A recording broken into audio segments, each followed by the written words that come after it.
It's chilly. Chilly, chilly.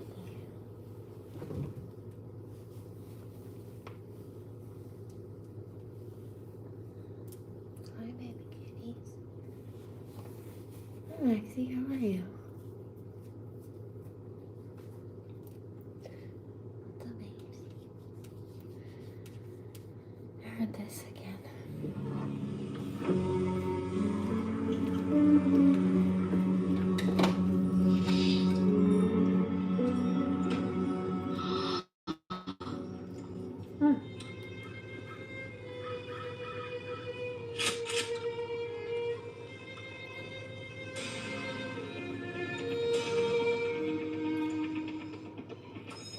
Shiloh?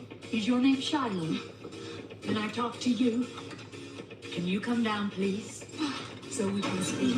I saw you at the show. I thought I'd seen a ghost. Your resemblance is striking. You have your mother's eyes, her hair. I was told you died with her.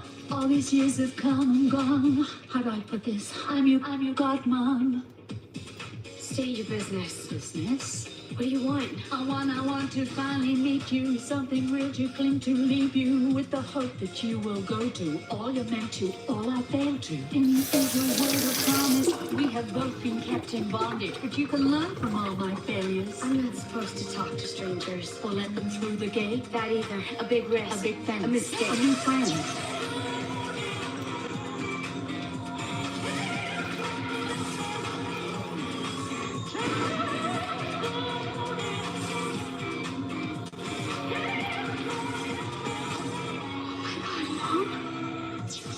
How'd you do that? Do what? That eye thing. These eyes can do more than see. I know. I mean, I've seen you sing. Where? From my window. I can see the world from there. Name stars and constellations, count the cards, and watch the seasons. We could have watched together. We can't have guessed. Never. Ever. If Dad found out that I'd been let out, or that you'd been let in, I should go then. Before I do, promise me you won't. better that you don't. Don't forget me. Shelter rose. Best if I Run to the outside my bedroom.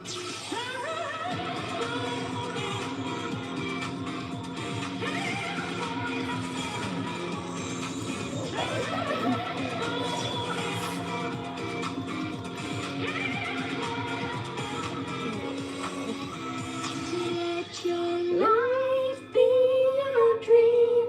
Integrity, honesty. It's too late for me. Don't look back till you're free to chase the morning.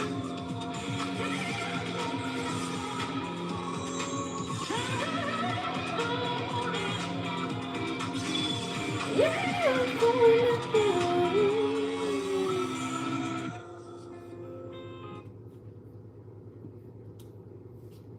You're so sweet.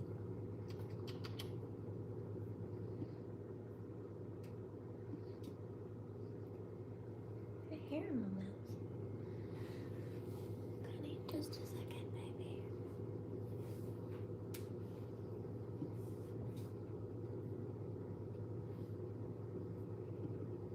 Silly goosey.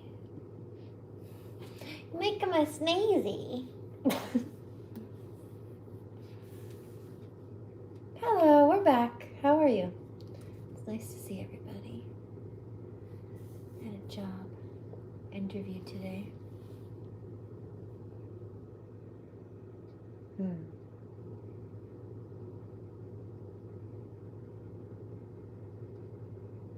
Good.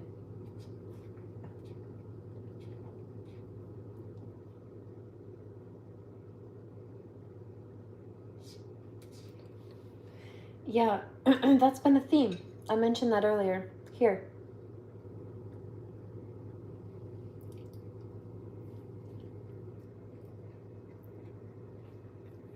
I'm not speaking out of ego, just telling the truth.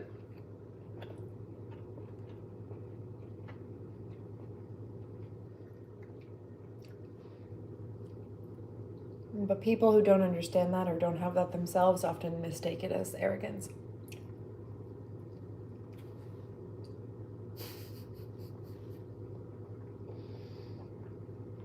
Well, that leaked. I caught it though.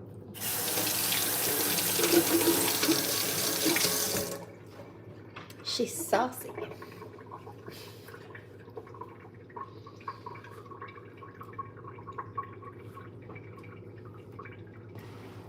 I said it earlier today, too.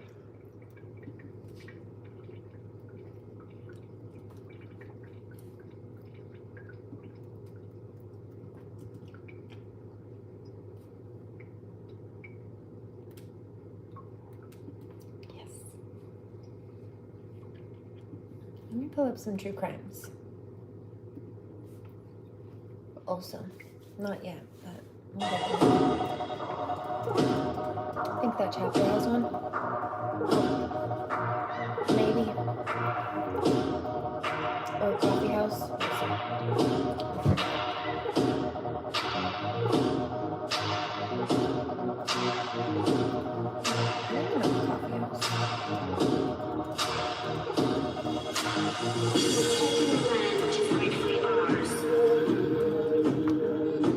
Years from now, my people will be forced to live in mobile homes on reservations.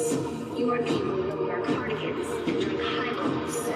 We will sell our bracelets by the There's a new roadside. one. You will play golf and enjoy hors d'oeuvres. My people will have pain and degradation. Your people Why are you all wet? They have said do not trust the I decided to stop you and learn your ground. You need to get down.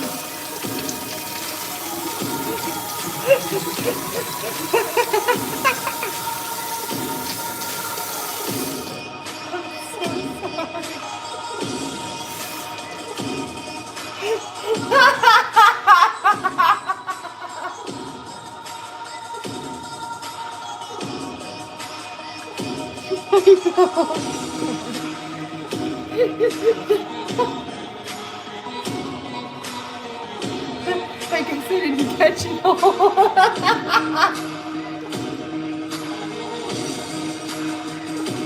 The cat sausage.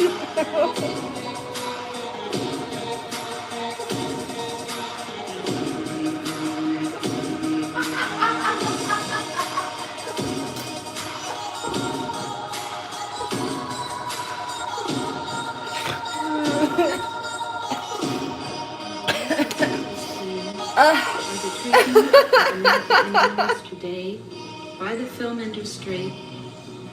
Excuse me. Yes. It was barbecue. Barbecue cat. I'm sorry. I'm sorry, Nathan. Oh, Mom, I just had a bath. I know you had two. Sorry. Years from now, my people will be forced to live in mobile homes on reservations. Your people will wear cardigans and drink highballs. We will sell our bracelets by the roadside. We will play golf and enjoy hors d'oeuvres.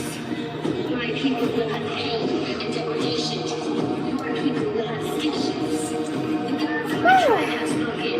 They have said I know it's a good one.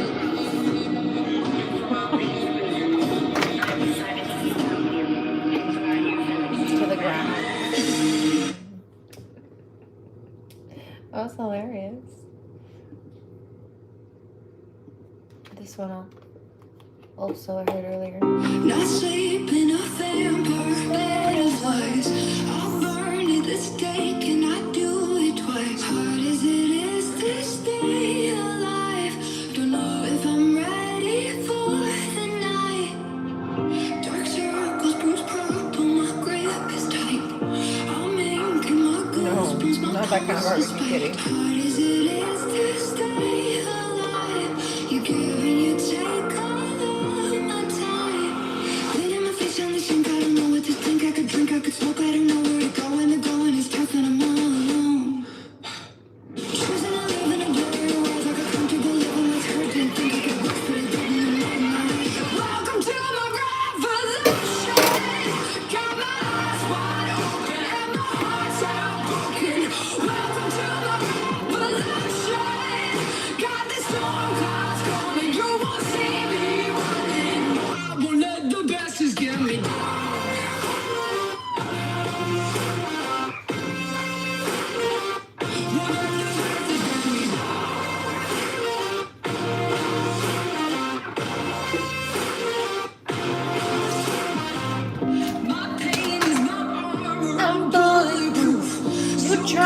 Take shots, bitch, I dare you.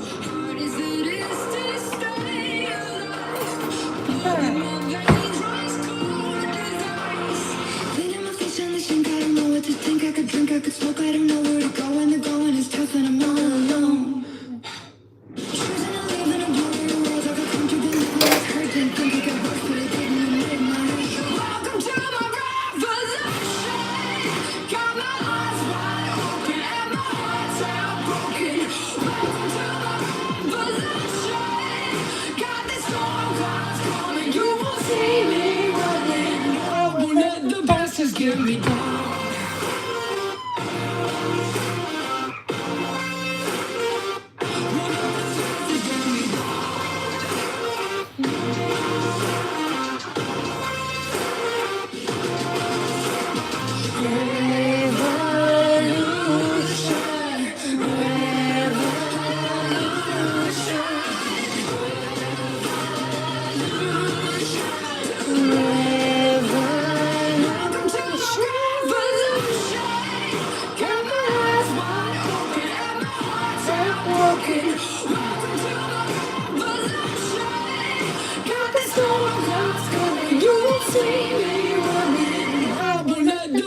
Give me down.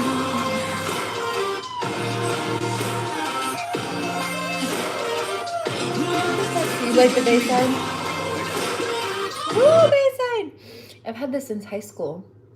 Probably, I think freshman year I got this, so like 2006 or 7 maybe. Gosh, been a long time.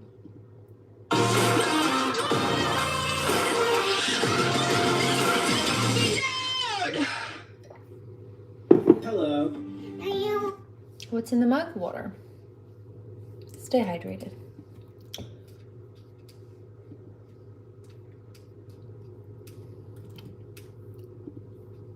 Thanks.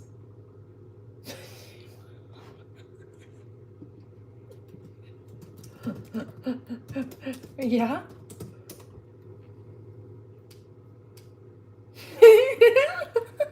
Only because it's funny while I play this and entertain it. I think this was in... Was it Johnny Knoxville?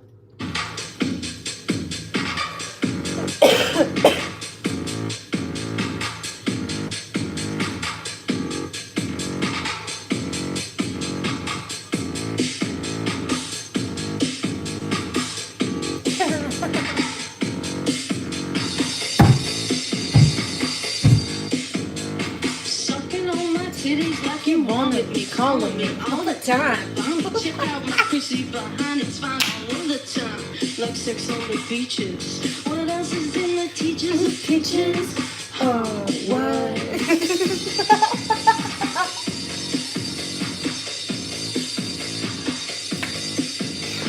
Sucking on my titties like you wanted me, calling me all the time like Bondi. Check out my Chrissy behind, it's fine all the time. I can't do any more of this, but that was hilarious. Good pick.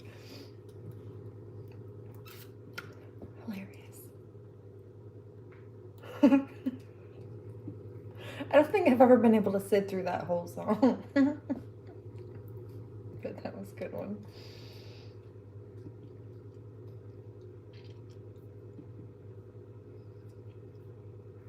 Let's try this one.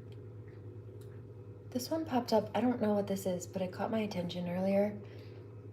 I know of another song with this title. I don't know if it's a cover. It's Warren Zyder's Born to Be Yours.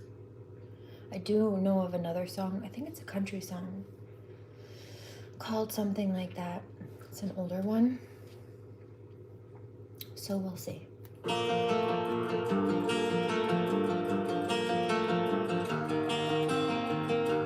Sounds different. Seeing you in my t-shirt, laying here next to me, baby, when you wake me up, it's better than all my dreams. You dance around this room, makes the whole world stand still. Sun only sets for you, and trust me, it always will. With all the breeze, Expect the unexpected.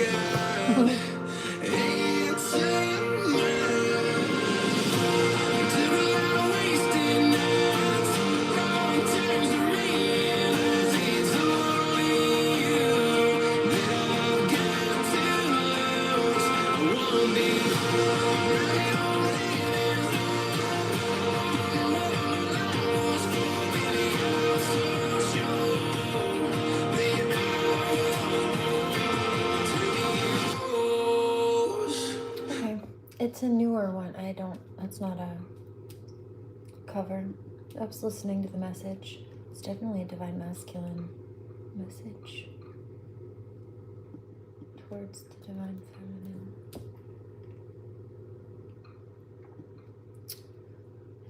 Based on the lyrics. Let's do this. I heard this earlier. And let's pull up that other song. Born to Love You.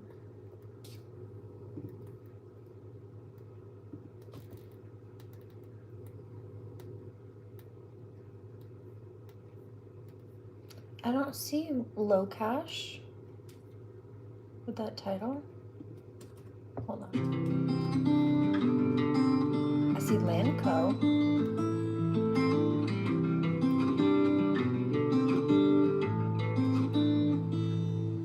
I watch your troubled eyes as you rest, and I fall in love with every breath. Wonder if those eyes are really shy, and am I the one you're dreaming of? 'Cause underneath the darkness, there's a light that's trying so hard to. I keep picking up this karmic energy. It's a lurking karmic female. She's in the chat, in the comment section. And she's trying to do that weird competitive thing. Like, bitch, you're here in my house. You talk about me on your stream. You poach my stuff on your stream. I don't care about you or know you. You don't know me. But you're in my house. Okay? There is no competition. Maybe in your delusional head you've made one, but that's a delusion in your head. It's not real. Never was.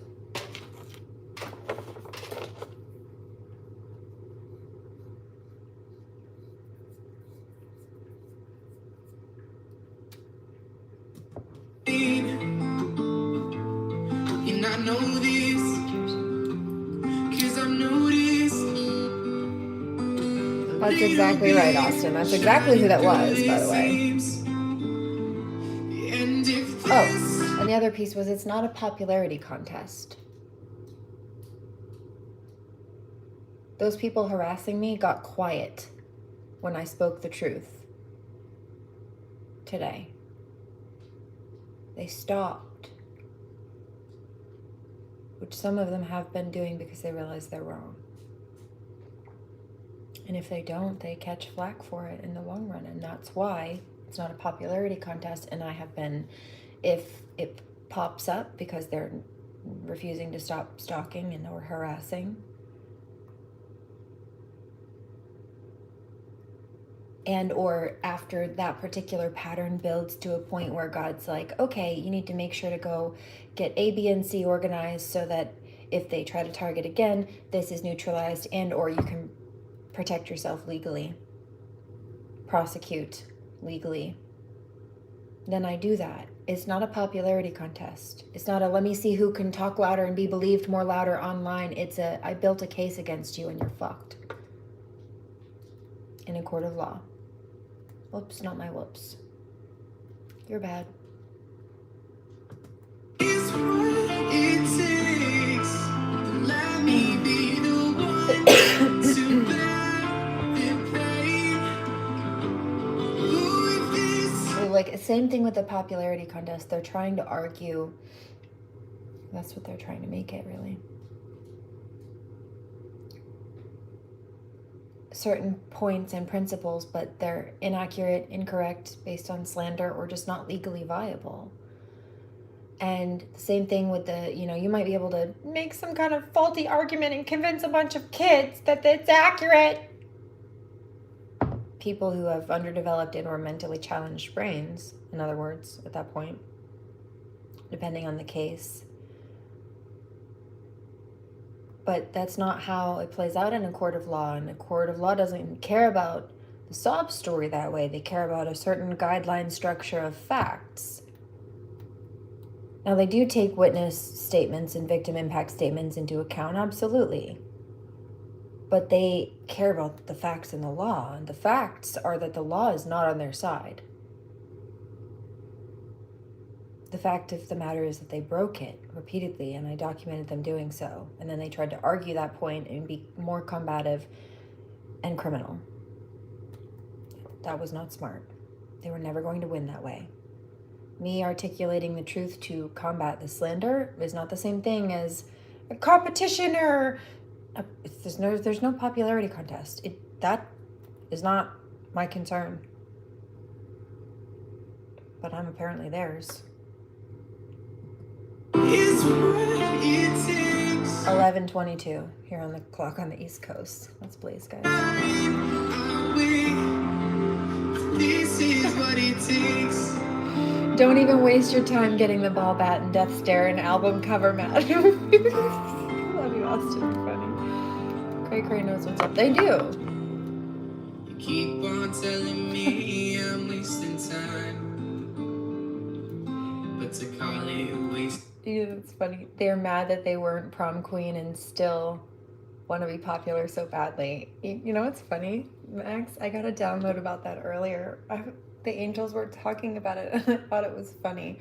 And it was like this fantasy ball that some of them went to, and it was supposed to be like dress up as this big fantasy cosplay thing.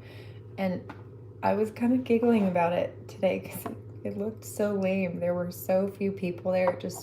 It was bad. It's like a couple nerds at what's supposed to be a big cosplay, except for nobody shows up. Except for she did. In full costume. And you think it's crazy what I'm trying to do. Well, baby, I'm a fool for you. Like, really? The darkness. Oh, absolutely. There's a light that's trying so hard to be seen. We love the nerd herd here. We are the nerd herd here. But there's a difference between the stereotypical analogy and actually being intellects that like to spend time learning together. There's a difference. We weren't talking about that. We were talking about their sad and lonely lives. That's why they're miserable and they wanted company there. But nobody shows up. A little bit shining through the seams, yeah. And if this is what it takes, let me be the one to bear the pain. Ooh, if this is what it takes, I'll break down these walls that I. People wearing cheap cloth with 3 other people are the nerds. We are not. No, we are intellects who do shadow work and shit that matters. God,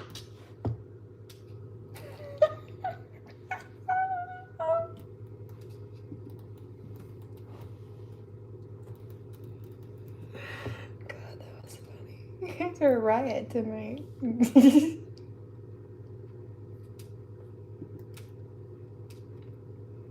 Anyway. Oh, you know what? I've been hearing this. I've been working on balancing a lot out lately. Like I said, behind the scenes. So thanks for bearing with me. Get things back on track and organized. in regards to propulsion forward.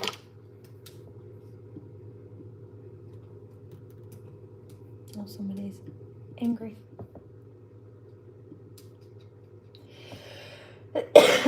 You promise I'm no ghost in you.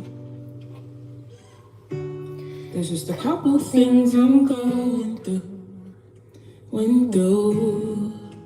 I always come first, prioritize myself, 'cause I could lose it all and fall down a deep hole. I gotta watch my mental health, so I recharge alone. Take it personal, I'm just an introvert. So don't stress, I'll be fine. I just need some time to get out of my mind. I promise I'm not ghosting you. There's just a couple things I'm going through. And I don't wanna be a daddy downer on your life. So I'll wait till I'm alright before I come back. Oh, you. I know it's been a couple weeks since you've seen my face. You wondered if I'm okay. Just been in bed all day. Been busy Sometimes though. it Busy balancing. It's working though. And for good cause. Speaking of, let's do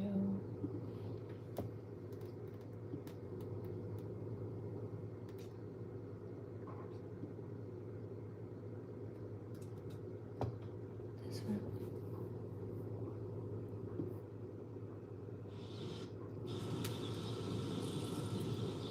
I wonder maybe they Thank never you. find me.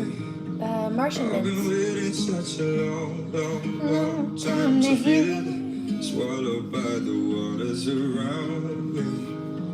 Oh, it took so many wrong times to see it. Whoa, but I danced through the blisters at night. I left till I cried and cried. I ran till my feet couldn't run no more. I sang till my lungs were burning, till I know I'm alive. I sang till I couldn't hear your voice no more. And suddenly the sun goes up, and I feel my love flooding back again. Until the sun goes up, and I feel my love coming up again. It wasn't easy trying to run with those handcuffs. I just lived through such a cold night to see it. Green flashes hit me right where I'm standing. Sunlight cut into the bone. It's not the end. But I danced through the blisters at night, and I left till I cried. I ran till my feet couldn't run no more. I listened to my lungs were burning, till I know I'm alive. I sing till I can't hear what's no more. And suddenly the sun goes up, and I feel my love flooding back again. Until the sun goes up, and I feel my love coming up again. Suddenly the sun goes up, and the dark is gone. We made it to the dawn, and I don't miss you anymore. When the sun goes up, and I feel my love coming back again. Just give a little light to give a little love back. Give a little light to give a little love back. Won't you give me a little light? Won't you give me give a little to get a little love. And suddenly the sun goes up, and I feel my love coming back again.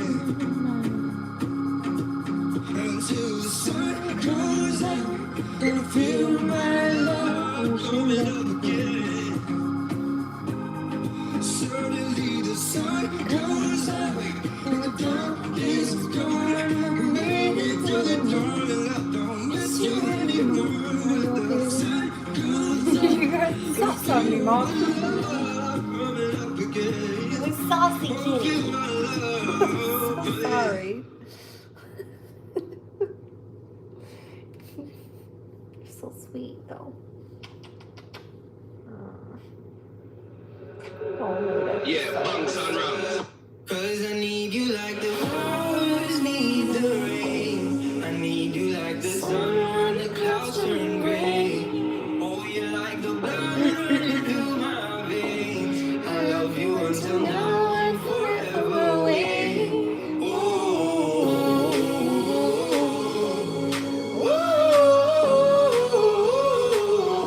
One step at a time. What are you doing?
Introducing the Callaway No.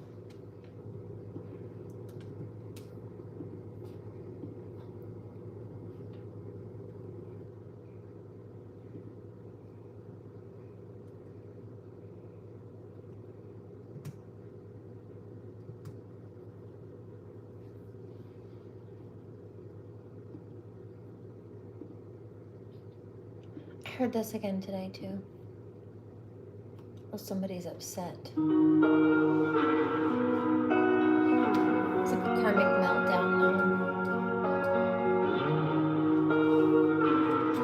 Who's blazing? Well, I'll be here next Friday. Possibly. this moment since I was a boy.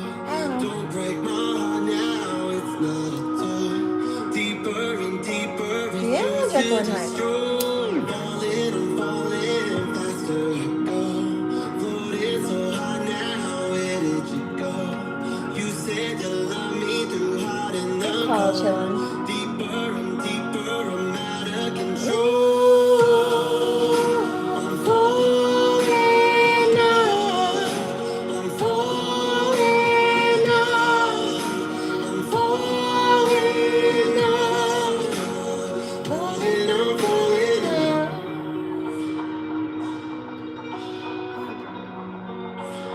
Falling, I'm falling now.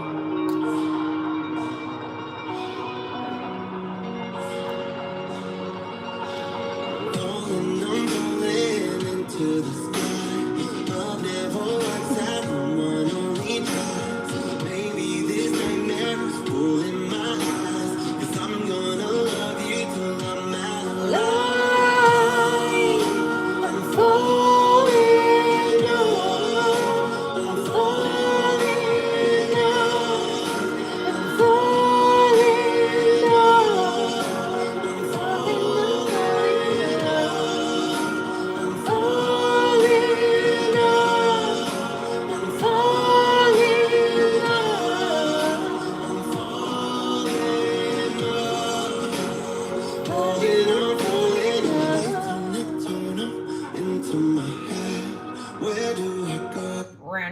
favor. Nobody can expect you to have the attention span bigger than a stale can of peas, sir.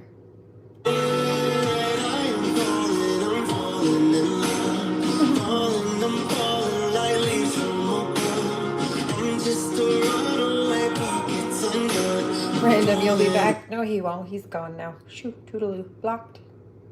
It wouldn't be rude. You lose the privilege. Don't come back. I don't need you here. Peasantry. Keep your peasantries to yourself.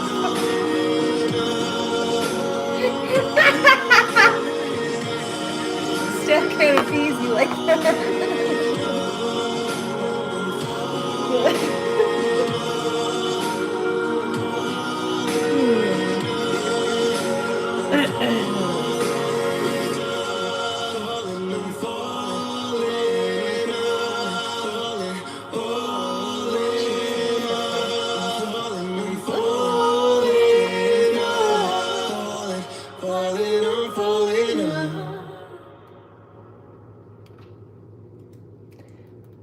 I think there's an eyelash in my face.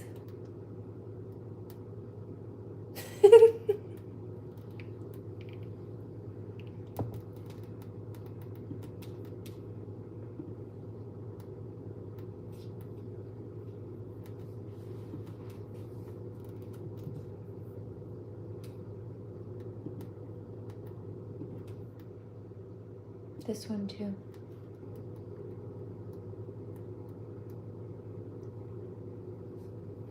And then we'll play some Jekyll. Did you know he has a new song coming out? It's an ABBA remix.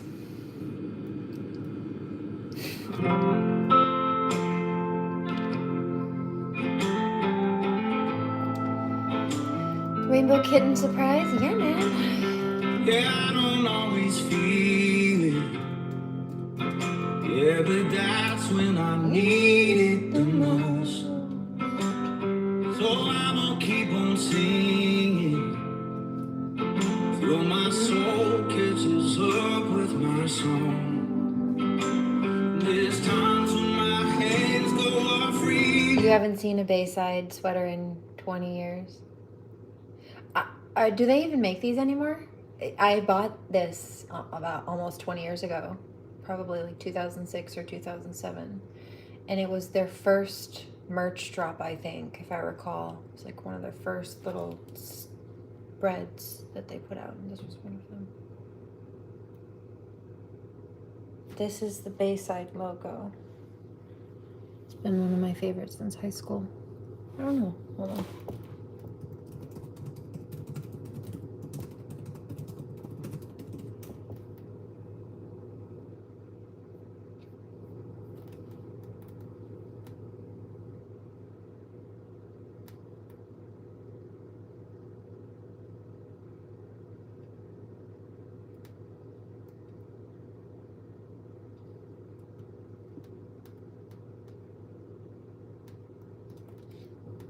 I don't know.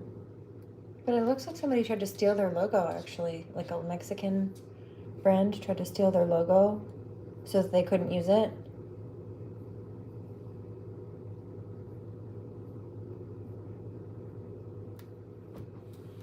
We've seen plenty of that. No. I'd rather support the undergrounds. Like I said, I'll take Curly over Gaga any day. Gaga has some vocals, but also I know what happened.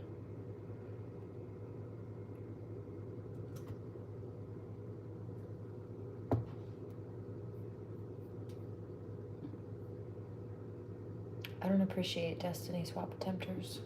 Times that it calls. I don't support those. There's days when I pray. Comes out easy. Days when it takes all the strength I got. I'll bring my heartfelt praying through hell. Hallelujah. And I'll bring my strong torn self slowly to tell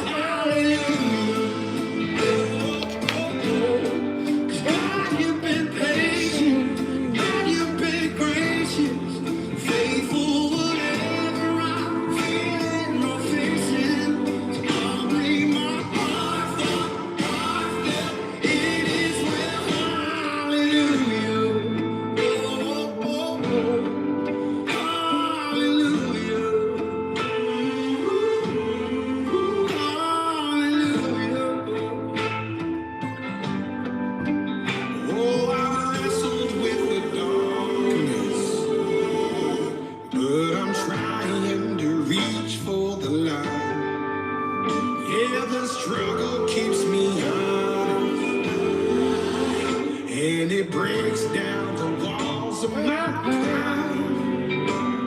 'Cause faith isn't proven like gold till it's been through the fire.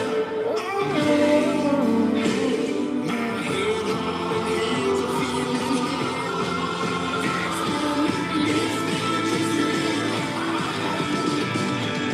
bring my heart been through hallelujah.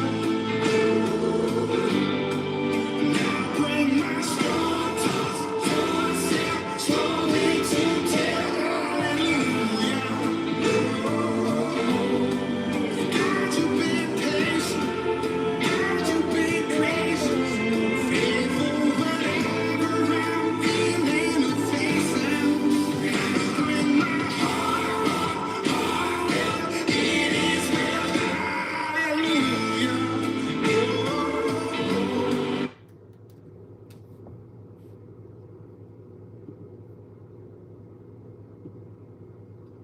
These people are Julian is driving. losers. Just losers. Can you imagine coming here? I spend my whole entire day. It's 11:43 p.m. I'm getting ready for bed soon.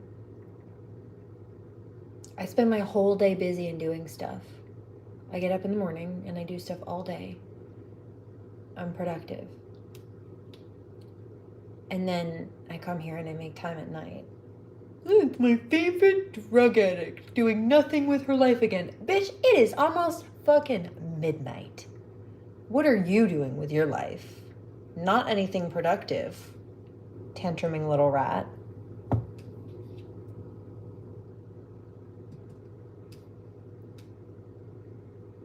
You're not gonna kill my buzz. You parasite. No, he didn't have the last laugh, did he? And now he can't speak either. And he said again, which means he keeps coming here to stalk me. They keep coming here to stalk. And we know that.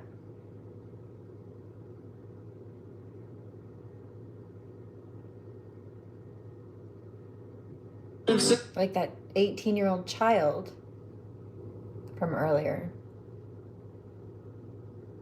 posted screenshots of the description box of one of my last couple of videos where I said, hey, it's come to my attention based on the fact that they're tagging me and posting about it and saying that I make money off the whistleblowing so that people shouldn't listen to the truth that I'm speaking, which is false. That was a discrediting tactic in order to silence the truth because it makes them look bad, since it is bad. It's bad what they've done. I know you're talking about me. She screenshotted my description video disclaimer from the last live I did today and said that. I'm like, oh, so you're telling me with those screenshots that you've been stalking me again today. Cool. Got it.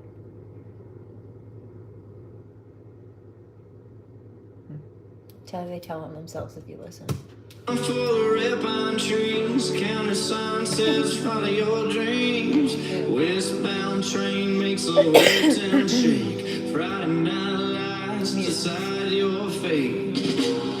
Born again in a church where the steeple's wide. Preacher preached Book of John and my mama cried. Meaning life was in verse 2.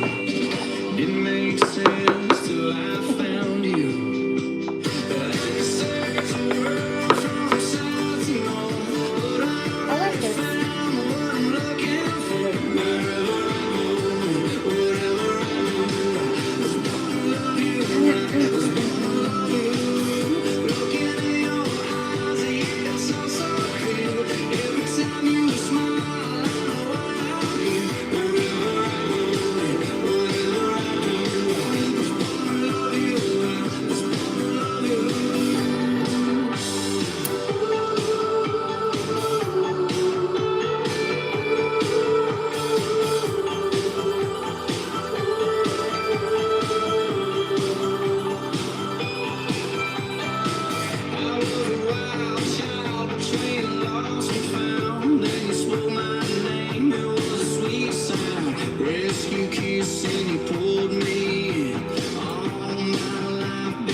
Yes! I love that.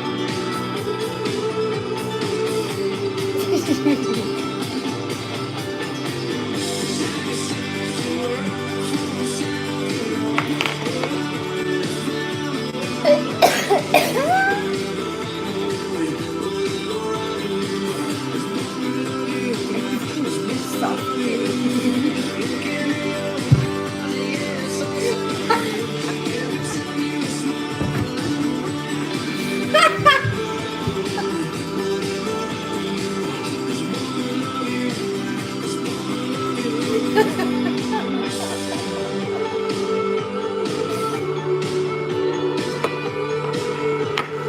Oh, you silly boy.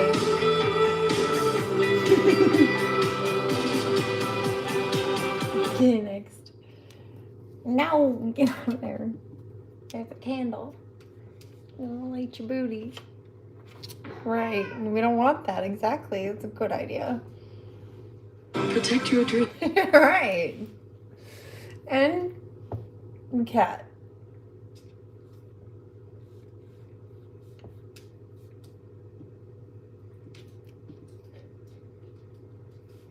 I love them. Gringo. Oh dear.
Got you chilling. Oh my goodness. Just reset my nervous system. Shake it out. Oh, look, we're getting 40 seconds ago. Harassing Crazy K. Harasser. That's because she's been, like I told you, over there on a live feed trying to play the victim. I knew she was doing that just based on the pattern and what the Holy Spirits had been saying. But thank you guys for confirming and letting me know that that's in fact what she has been posting, and I'm sure trying to scrub from the internet after again. Dumb girl. Dumb dog, why are you following me? I can feel your energy. I heard that somebody's like, is that an Annie riff? Yes, sir. 1980s, specifically. Baby, this is sensory. This is what we need. Don't let me come Sinking and linger for down. a while. Surging through the Milky Way, I see your soul smile. The essence of our souls intertwined. Moving through the cosmos, and God knows somehow we have combined. Our souls align like the seasons. We don't need a reason. Just ease in your mind. Come and unwind. I can feel the energy. Baby, this is sensory. This is what we need. I can feel the energy. Baby, this is sensory. This is what we need. I can feel the energy. Spirit what? Baby, this is sensory. This is what we need. I can feel the energy. Baby, this is sensory. This is what we need.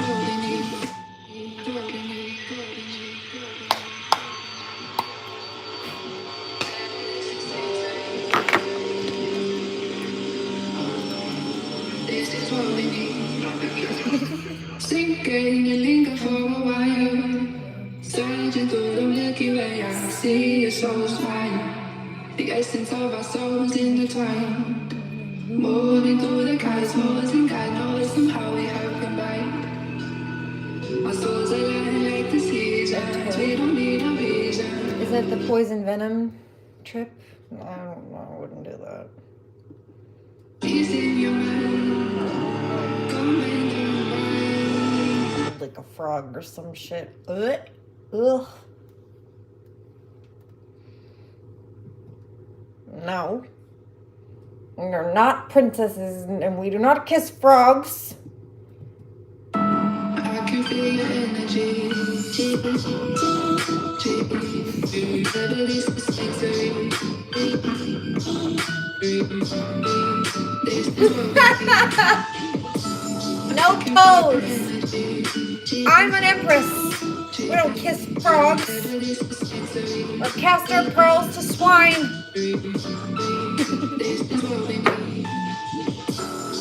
A high empress of that, high priestess empress. Thank you. The goddess. This is what we need. I can feel the energy.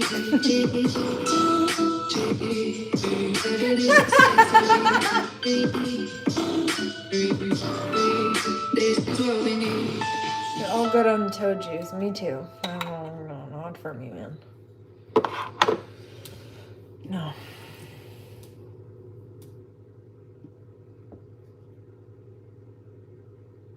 Ugh. Makes me sick to think about.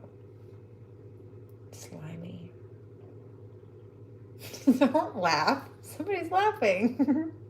Being serious. I heard that. It's funny. Yeah, I've heard that before. A few times.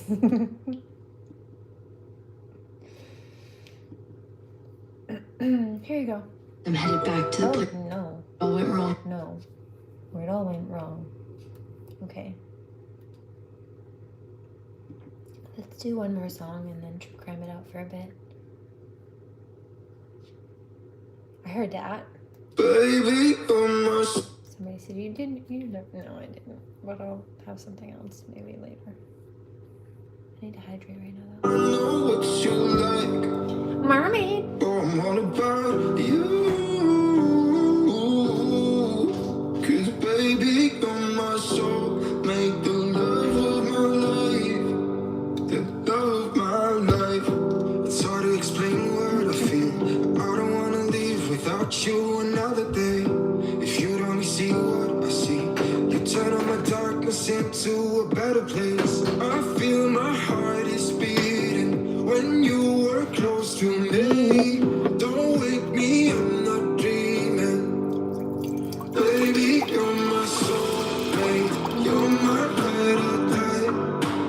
I know what you hate and I know what you like. No poison darts. Oh, I'm all Frogs. about you. 'Cause baby, you're my soulmate. The love of my life. Sounds like asking for some My more. life. Not my cup.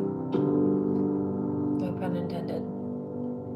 It's hard to explain what you mean to me. You're the one who sees who I really am. Baby, you're there when I need to be in your arms. You make me a better man. It's like my heart is beating when you were close to me. Don't wake me, I'm not dreaming. Baby, you're my soulmate. You're my ride or die. I know what you hate and I know what you like. Oh, I'm all about you. 'Cause baby, you're my soulmate. The love of my life. The love of my life. The love of my life. Oh, I'm all about you. 'Cause baby, you're my soulmate. The love of my life.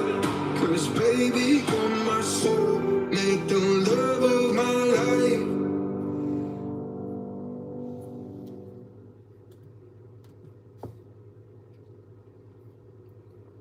Oh.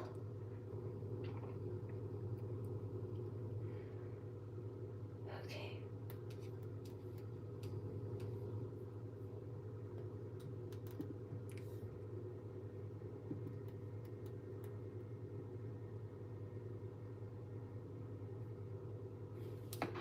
Oh. Max McNown.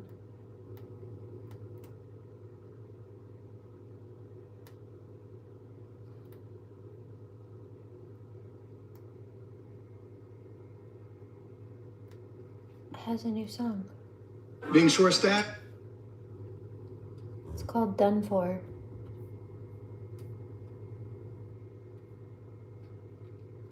Also, Mr. Ballin has a new video. I don't know how much we'll get to, but I definitely have a true crime. Let's see how long this Mr. No, it's 50 minutes on the Ballin one.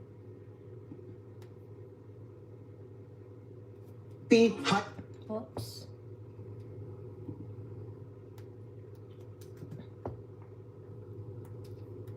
I heard not tonight on that one. This one's 28 minutes. We might get through part of the Mr. Ballin one. But we'll definitely get through this coffee house tonight. So, that's the plan moving forward. I think I'm going to move over here, us over here, and we'll do some yoga and chill.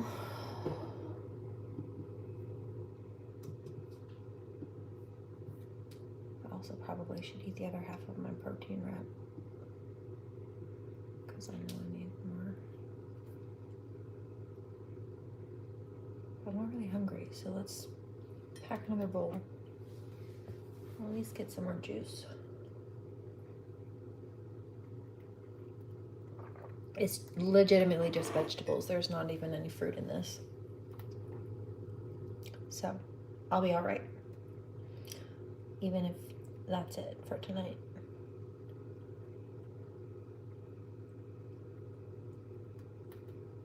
But I will try.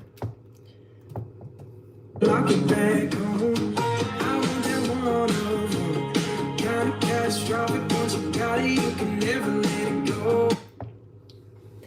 Baby, you're one of one to me. This here. I know that I should probably wife you up. Baby, I swear I'm done with these. Other bitches, they don't mean shit to me. Other women, they don't mean shit to me. Cat hair on my face. Young ones, you don't want forever, boy. You better sleep around all you. They say you're only young ones. You don't want forever, boy. You better sleep around all you can. If life is only bigger, don't know where it's ending, but I'd rather spend it holding your hand. And some might say that's a little old-fashioned. Things move fast when you're taking it slow. Don't know how, when or how it all happened. Got me off guard when you pulled me in close.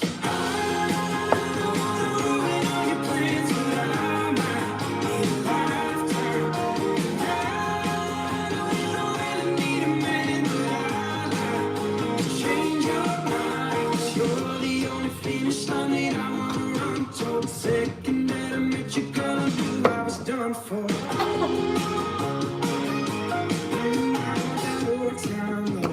Photo in my pocket, in my picture, in her locket back home. I want that one of them. Kind of catastrophic. Once you got it, you can never. Mr. Meeker always carried a photo of me in his wallet, and my daughter actually, in the car.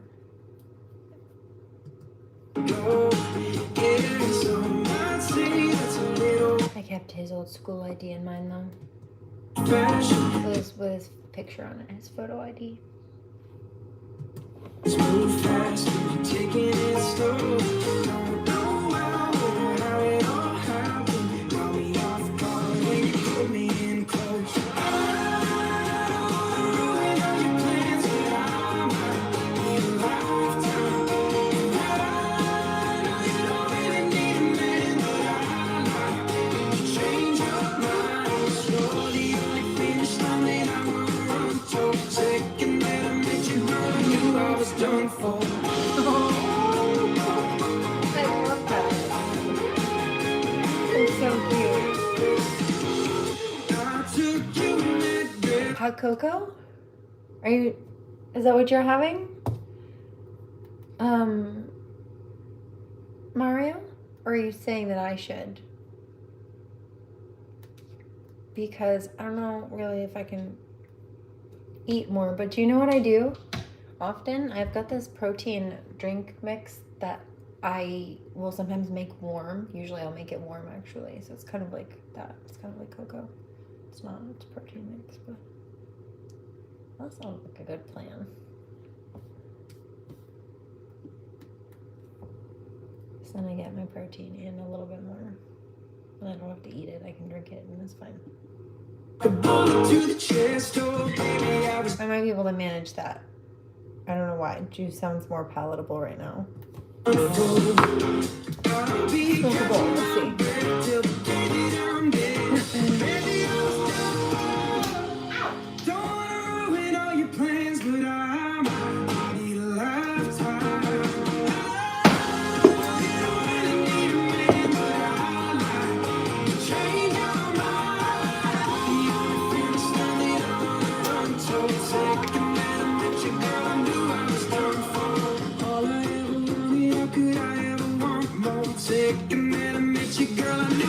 Done for.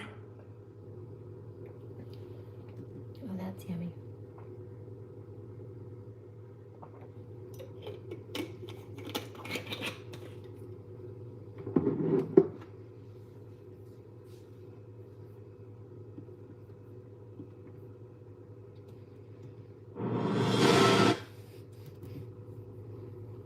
All right. So this is Coffee House Crimes. This is parents report their own son to the cops. Oh, after finding a body. Okay, now hopefully that's the second half of that title is not actually where things transgress to, but there's something about people that once supported the abusers on whatever different levels that they are abusers, including their parents, but not limited to their parents, flipping on them because they finally realized the truth. And not only do they not support them, in some cases they're the ones to turn them in or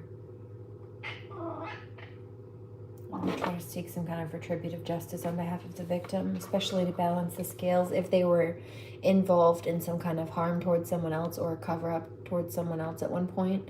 When they realize it, they feel guilty and they want to try to undo that.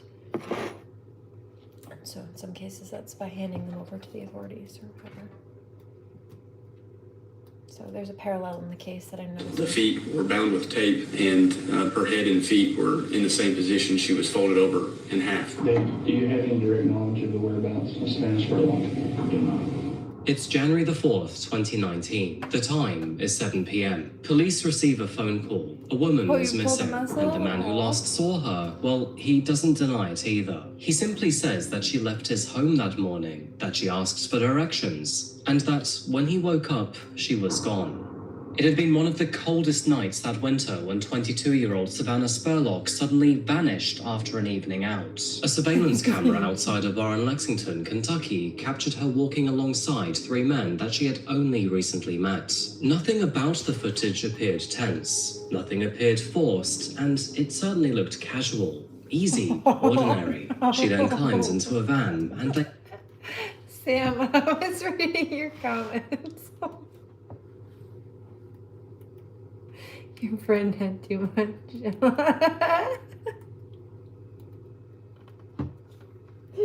I could just picture it. Shut up! That sounds like an adventure. No, this is kombucha. That was green juice. But I think maybe I should make something. Even if it's like half. I think I'll do that. I'll make half of one. Drive away. No drama, no struggle. And that would be the last time that Savannah was ever recorded alive again. Because after that, she was gone. Savannah had traveled to the nearby town of Lexington to celebrate a friend's birthday. But again, it was only for the evening. Dinner and drinks was on the menu. Anyway, she had her own responsibilities at home, including 4 children and 2 twins that she had recently given birth to. So, as you can imagine, she didn't plan to be out for too long, and disappearing without a word was definitely not the kind of thing that she would do. In fact, she had even called her mum around 3 a.m. to let her know that she was coming back home shortly. But as the morning came and then went, and still Savannah hadn't returned home, well, that would lead investigators down this wild path that led them to a disturbing man and a haunting story. Welcome back to Coffee House Crime, folks. My name is Adrian, and today we're looking at the case of Savannah Spurlock. But before we begin, and just to let you know that Coffee House Crime posts true crime, strange, and dark stories here weekly. So if that does sound like your kind of thing, please do consider subscribing. And now, with that said, please grab yourself a seat, grab yourself a coffee, and let's get comfortable. This is the case of Savannah Spurlock.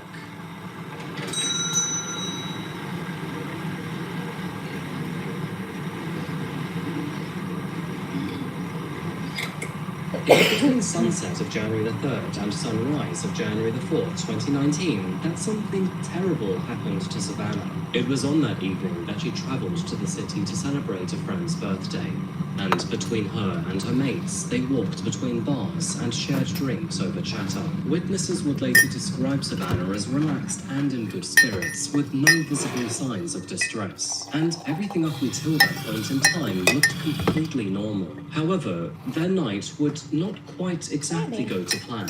Unfortunately, one of her friends would have to leave early due to an early shift at work the following morning. This eventually leaving Savannah with only one other mate. And normally, that's fine. But sadly, Savannah and her remaining friend would also get into a little bit of an argument, which would eventually end in her friend storming out of the bar and leaving Savannah all alone. Savannah was now all by herself in Lexington, so what was she supposed to do?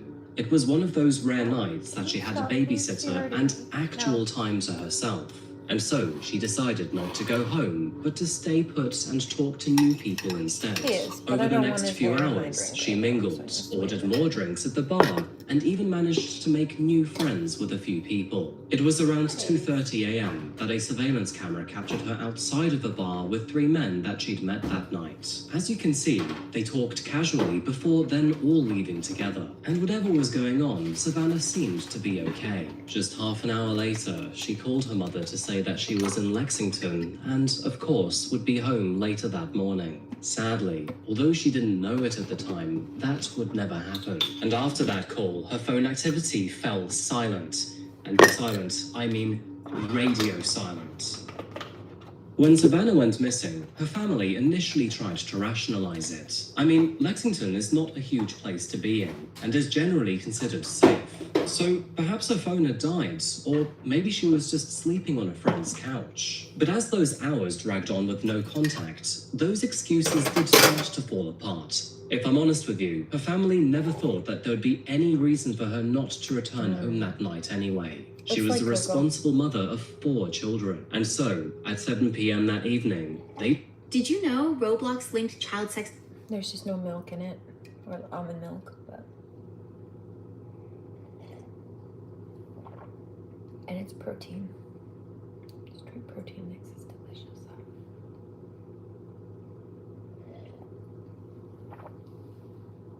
To sexual images. Terrible.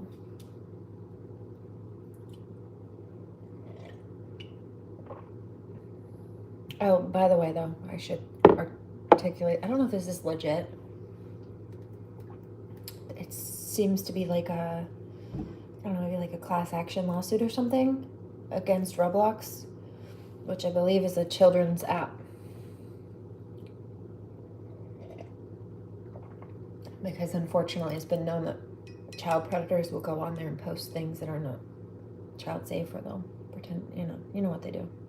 Pretend to be kids to lure kids in and talk to kids, and it's just not appropriate. But there's also been porn listed on there before. It's just not safe.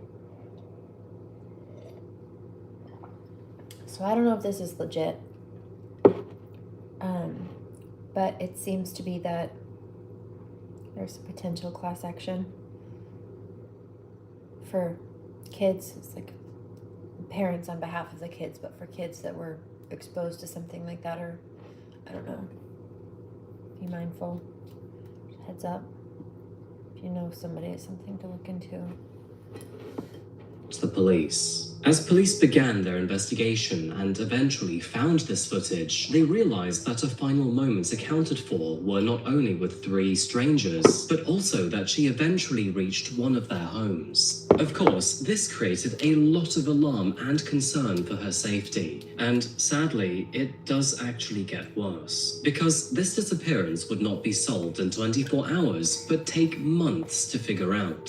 And of course, throughout all of that time, her family were left wondering where she was, what precisely happened, and who she was with. I don't tell you what to wear in your house, some background here, at the time of her disappearance, Savannah was a 22-year-old mother living nearby in Richmond, Kentucky. She had 4 young children, including twin boys who were born only weeks before she disappeared. And of course, that context changed everything about how investigators viewed her disappearance. Born on February the 5th, 1996, she graduated from Madison Central High School in 2014 before then attending Eastern Kentucky University. She also worked throughout the restaurant industry and loved to do lifeguarding. Friends described her as warm, social, and grounded. And although she did like to go out drinking occasionally, No, people it can was dress the way quite they want. rare now she That's why I had 4 won't children. listen. The thing is, the night out You in do you, Lexington boo-boo. was You meant to mind be your a business. brief birthday Leave me alone. celebration, and not the Hangover Part 3. So, with all of that in mind, where did Savannah go, and what happened that night? So, at this stage in the investigation, we have to remember that detectives may have had a lot of questions, but not really any answers. They had surveillance footage, which had 3 unknown men and an unknown vehicle, and they also had a phone call with an unknown location, but none of those Have you things seen this one? actually tied together. And the problem is Or that so although far they it's could good. likely Yeah, track who he's she a- was with that evening, there was actually no evidence that she was I in think he any does a sort good of job. trouble. They could only speculate, and of course, you have to respect one's privacy. In fact, she actually sounded fine on the phone, and remember, that was at 3 a.m. Now, I know what you're probably thinking, Seems and I very have to nice. say that I agree with you. The fact that Savannah had left her 4 children at home that night with a babysitter made her leaving voluntarily very unlikely. But this was one of the avenues that investigators had to consider. Her family really didn't think so, though. So, in those first few days, and while police were doing their own investigations, they rounded up the... This is Coffee House Crime. This is a true crime. This is about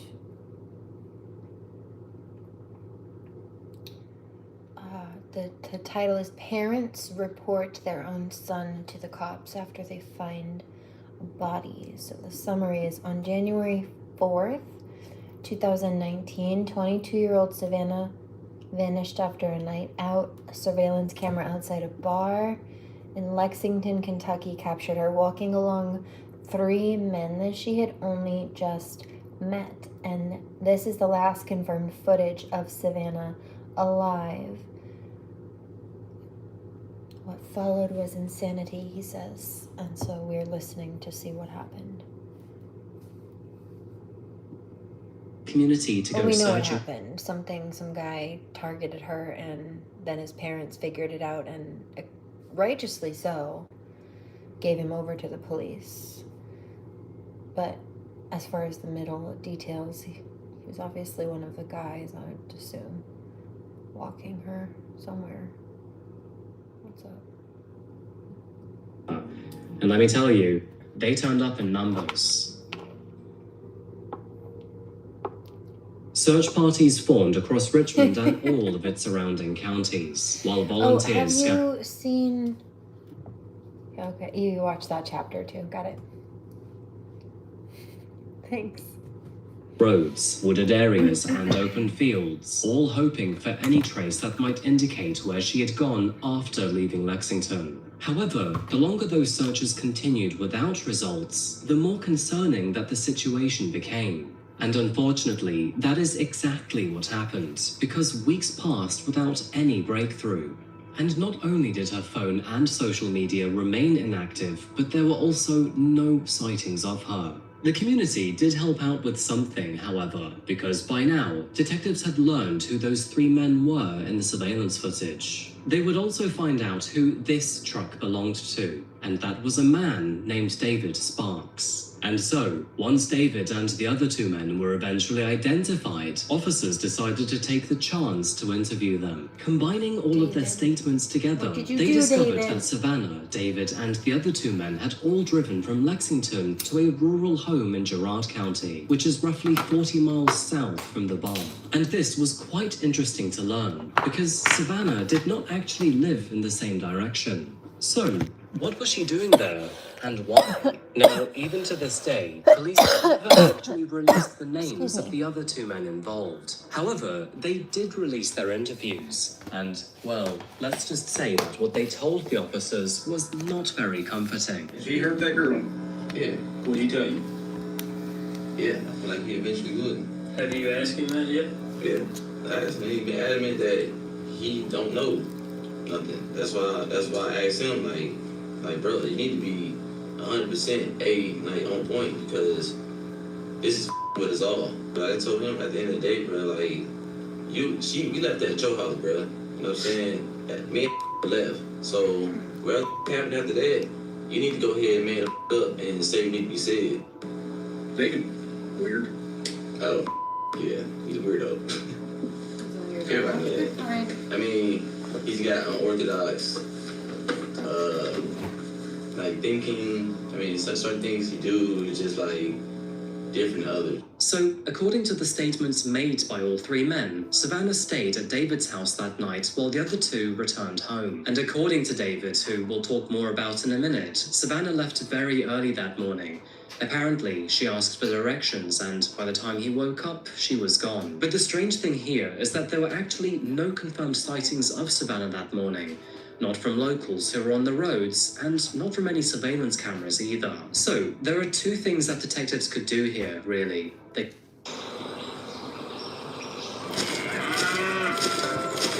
Cows.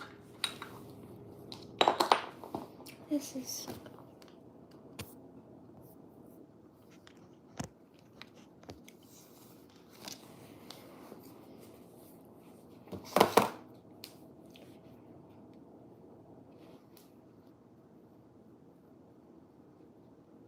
Oh gosh. You had to warn her not to play with electrical wire. Excuse you. Can you imagine? Like, legitimately. Go find a hobby, you freak.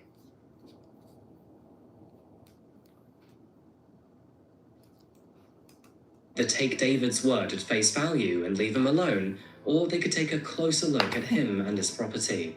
And what do you think they decided? Well, apparently, David did not do very well at first impressions, and so they decided to dig deeper. As a result, they obtained search warrants for not only his property, but even his parents' farm, which was actually only just down the road. And so, armed with cadaver dogs and search teams, police arrived not only at David's home, but the Sparks family farm. Almost everything was turned upside down. The buildings, gardens, boundaries, and even strawberry patches were all investigated. But unfortunately, nothing was found. Police and search dogs are back here around the area of Fall Lick Road, where authorities executed a search warrant last week. The property where I am is right off of Perkins Lane, not even a half a mile from that other location. Cajun Coast Search and Rescue is out here with highly trained dogs in tracking, trail, and water searches. One of the dogs can detect a scent 87 feet deep. This morning, dogs searched some wooded areas. It's clear that there is something here that has caught these authorities' attention. Now, why are they here? This area is tied to one of the men captured on surveillance video with Savannah Spurlock the night she disappeared. He is the white guy seen walking in front of Savannah. His parents were told own the property on Fall Lick Road that was searched a week ago last Tuesday. In the meantime, detectives took this opportunity to interview David yet again, but he was insistent that he was not involved whatsoever. I mean, he at least hoped that she was okay and that eventually she would be found. So thanks for that, David. David, do you have any direct knowledge of the whereabouts of Savannah Spurlock? No, we got up and she wasn't there. My door was unlocked and she was gone. Has it crossed your mind that she may not be alive? That has crossed my mind, but I hope she's all right. Despite this brief moment of hope between David's interview and the search warrants, nothing was actually found. And unfortunately, as the days after turned into weeks and then months, many searches continued without any discoveries whatsoever. It was a very strange moment for Savannah's family, because although she was still officially listed as missing and not confirmed dead, a lot of that hope had now turned into doubt, and her name lingered over Richmond and Lexington like some sort of unresolved ghost. Where is Savannah Spurlock? The missing mother vanished over a month ago, just days after giving birth to twins. While Spurlock was last seen on surveillance video leaving a Lexington, Kentucky bar How the with hell is three she out men, partying after police having and family babies? members continue to ask anyone with information on her disappearance to come forward. In the months that followed, this case dragged on with little to no new information, and aside from a scrap of red fabric found in the countryside, which was eerily similar to that of the dress Savannah had worn the night she disappeared, investigators were left with more questions than answers. And then, 6 months after she had vanished, and in July of 2019, all of a sudden, everything changed. And no surprise, that change was made back on the Sparks family farm. With the natural flow of the seasons and summer finally coming up, the land starts to heat up. things that were once cool underground now tend to respire a little more. And that is when David's parents had started to notice a strong and foul smell coming from their land. And apparently, it wasn't subtle either. It was the kind of smell that only really points in one direction.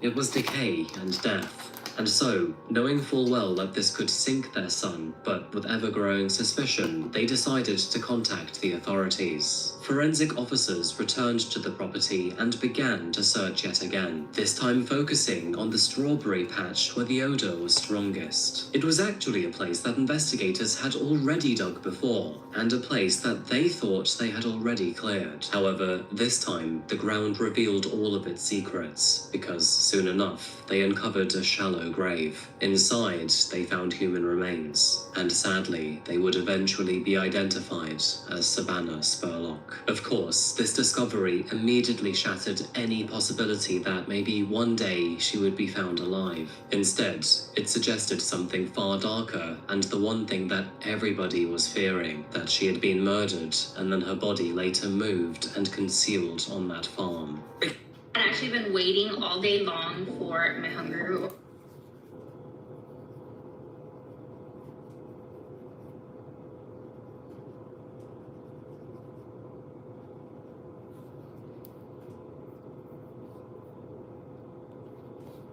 Kentucky State Police have made an arrest after finding human remains at a property in Garrard County, believed to be that of missing Richmond mother Savannah Spurlock. David Sparks was booked into jail early this morning in Madison County. Authorities have been searching a home in Garrard County all night after receiving a tip Wednesday evening.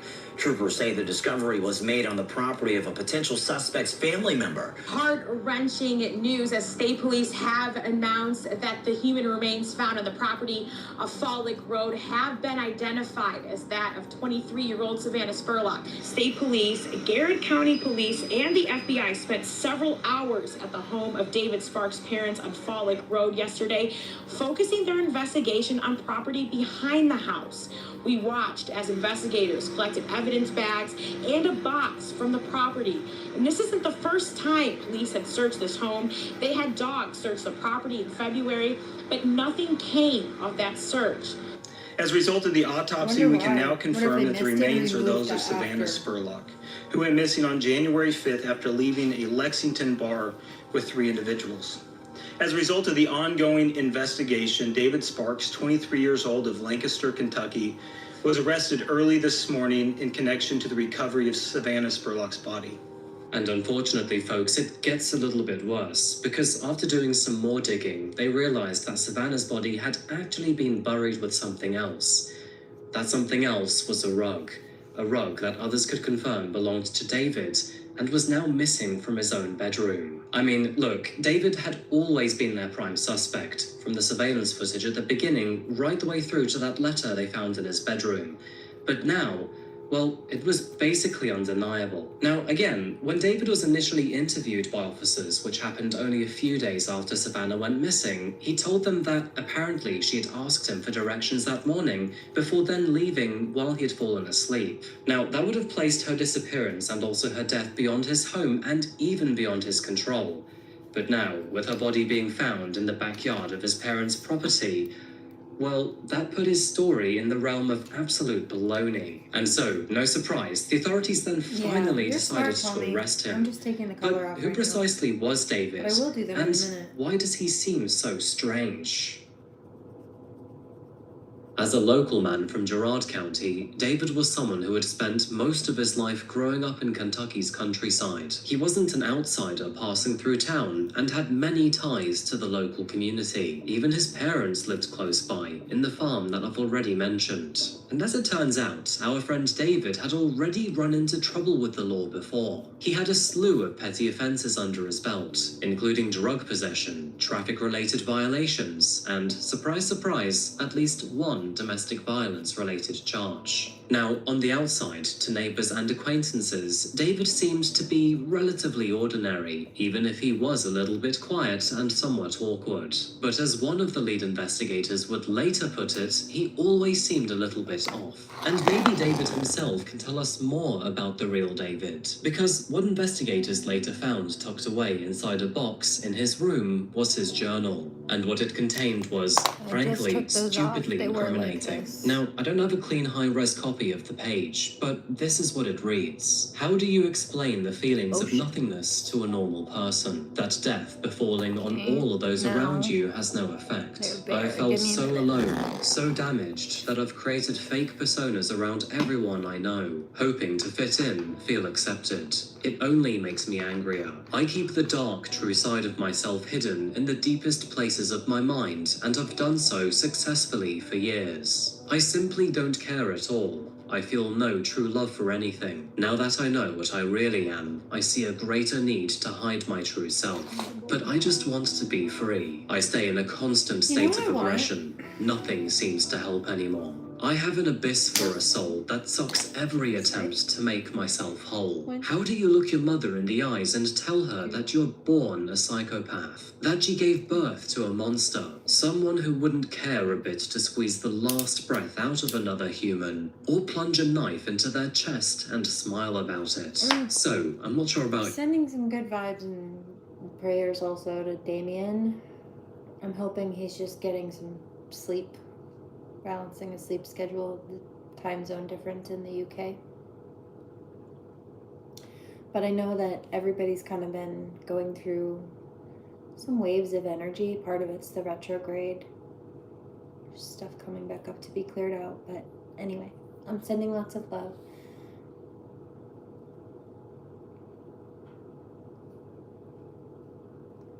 Also, God is telling me to come back tomorrow to do some Reiki. And we're still going to do a page, at least a page of shadow work tonight before I head out. Something to just kind of sleep on. Here we go. Guys, but if you ask me, I do think that's quite the red flag. Evidence collected from the home would also suggest a violent incident had occurred inside of the property. Savannah's blood was found on the door of his bedroom's closet, which, of course, was not a good look for him. When circling back to the timeline, detectives believe that Savannah's and David's encounter happened out of pure chance. It was merely a coincidence that Savannah had been out celebrating a friend's birthday when David and his friends all just happened to be in the same bar at the same time. Now, we don't know when, but at some point during the evening, Savannah began talking to these three guys. Exactly how the conversation started is not yet clear, but a surveillance camera would later show them standing outside of the bar, speaking casually, before then leaving as a group. From the footage and other witness accounts, Savannah appeared to be both relaxed and engaged, suggesting that she viewed the situation as a normal extension of a night out, rather than a risky decision. There was no tension or obvious hesitation either.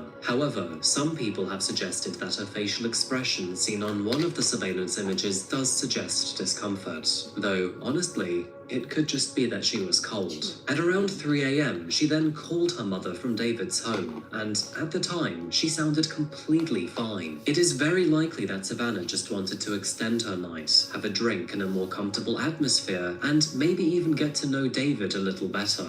And from the outside, it does look like she trusted him enough to go back to his property. Investigators were never able to reconstruct every moment inside David's home that night, but the evidence left behind does give us a vague idea. For reasons unknown, their time together must have gone south, and that is when David decided to murder her in cold blood in his very own home. And in an effort to hide her body, he then decided to move her to his parents' property without their knowledge. And unfortunately, because her remains were discovered more than 6 months after she disappeared, they were in an advanced state of decomposition, meaning that examiners could not conclusively establish the precise mechanism of death. That means that we don't know how precisely she died. As a result, no specific cause of death was formally listed beyond homicide, And it's also worth saying that we don't actually know if sexual assault happened. And then, for the next 6 months after her death, David pretended to be absolutely clueless to the world,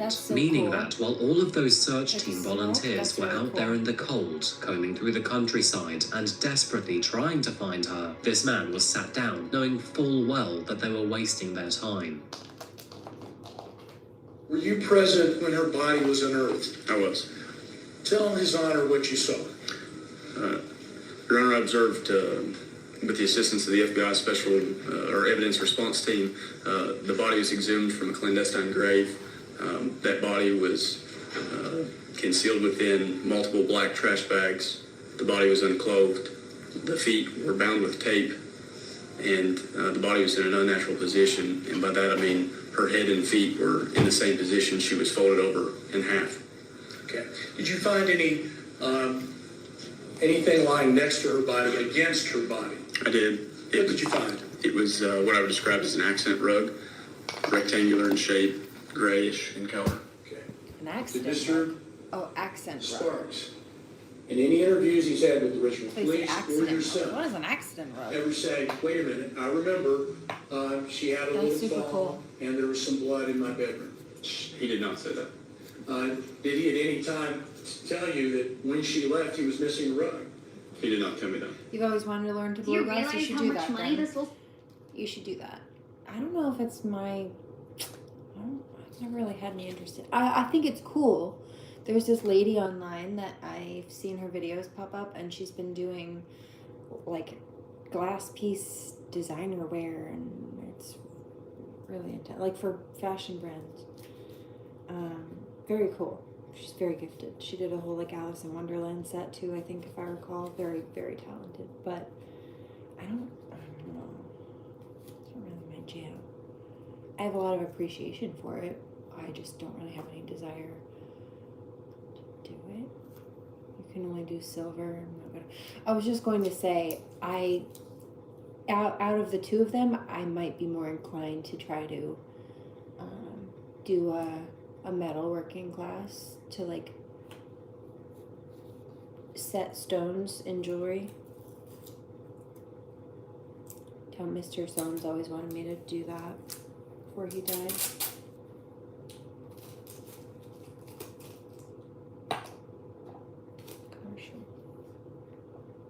But yeah, if that's something you want to do, if you can find a class to do it, I would invest in that in yourself. You might find that if it's not a therapeutic, kind of cathartic, meditative release, then it's something you're really good at, or both.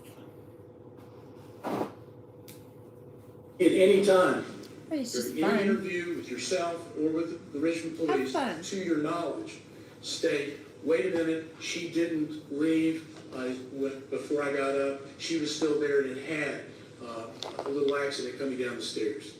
No, only as I said earlier, he said that he woke up to her standing outside the bedroom, asking, where she was at, as if she was going to arrange some transportation home.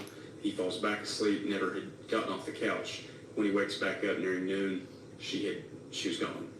And so, moving to the legal proceedings of this case, after Savannah's body had been discovered and all of the evidence collected, prosecutors were now finally ready to take David to trial. However, that would unfortunately never actually happen, because before this case could even reach it, David decided to plead guilty to murder.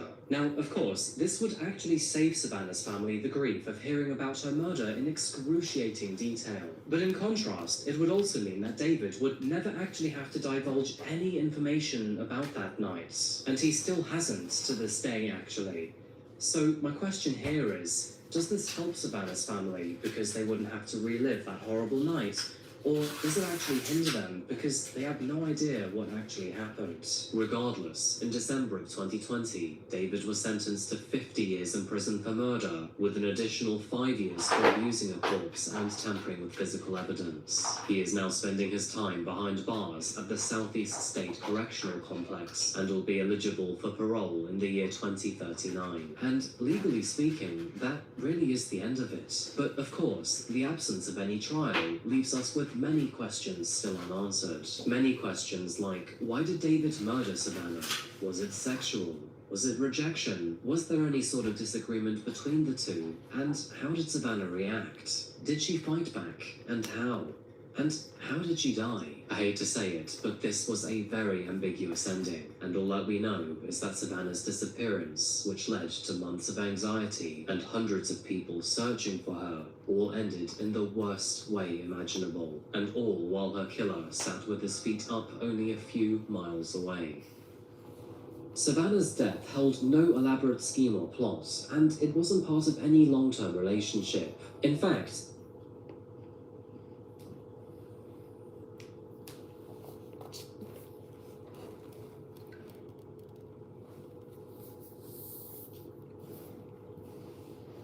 tragic.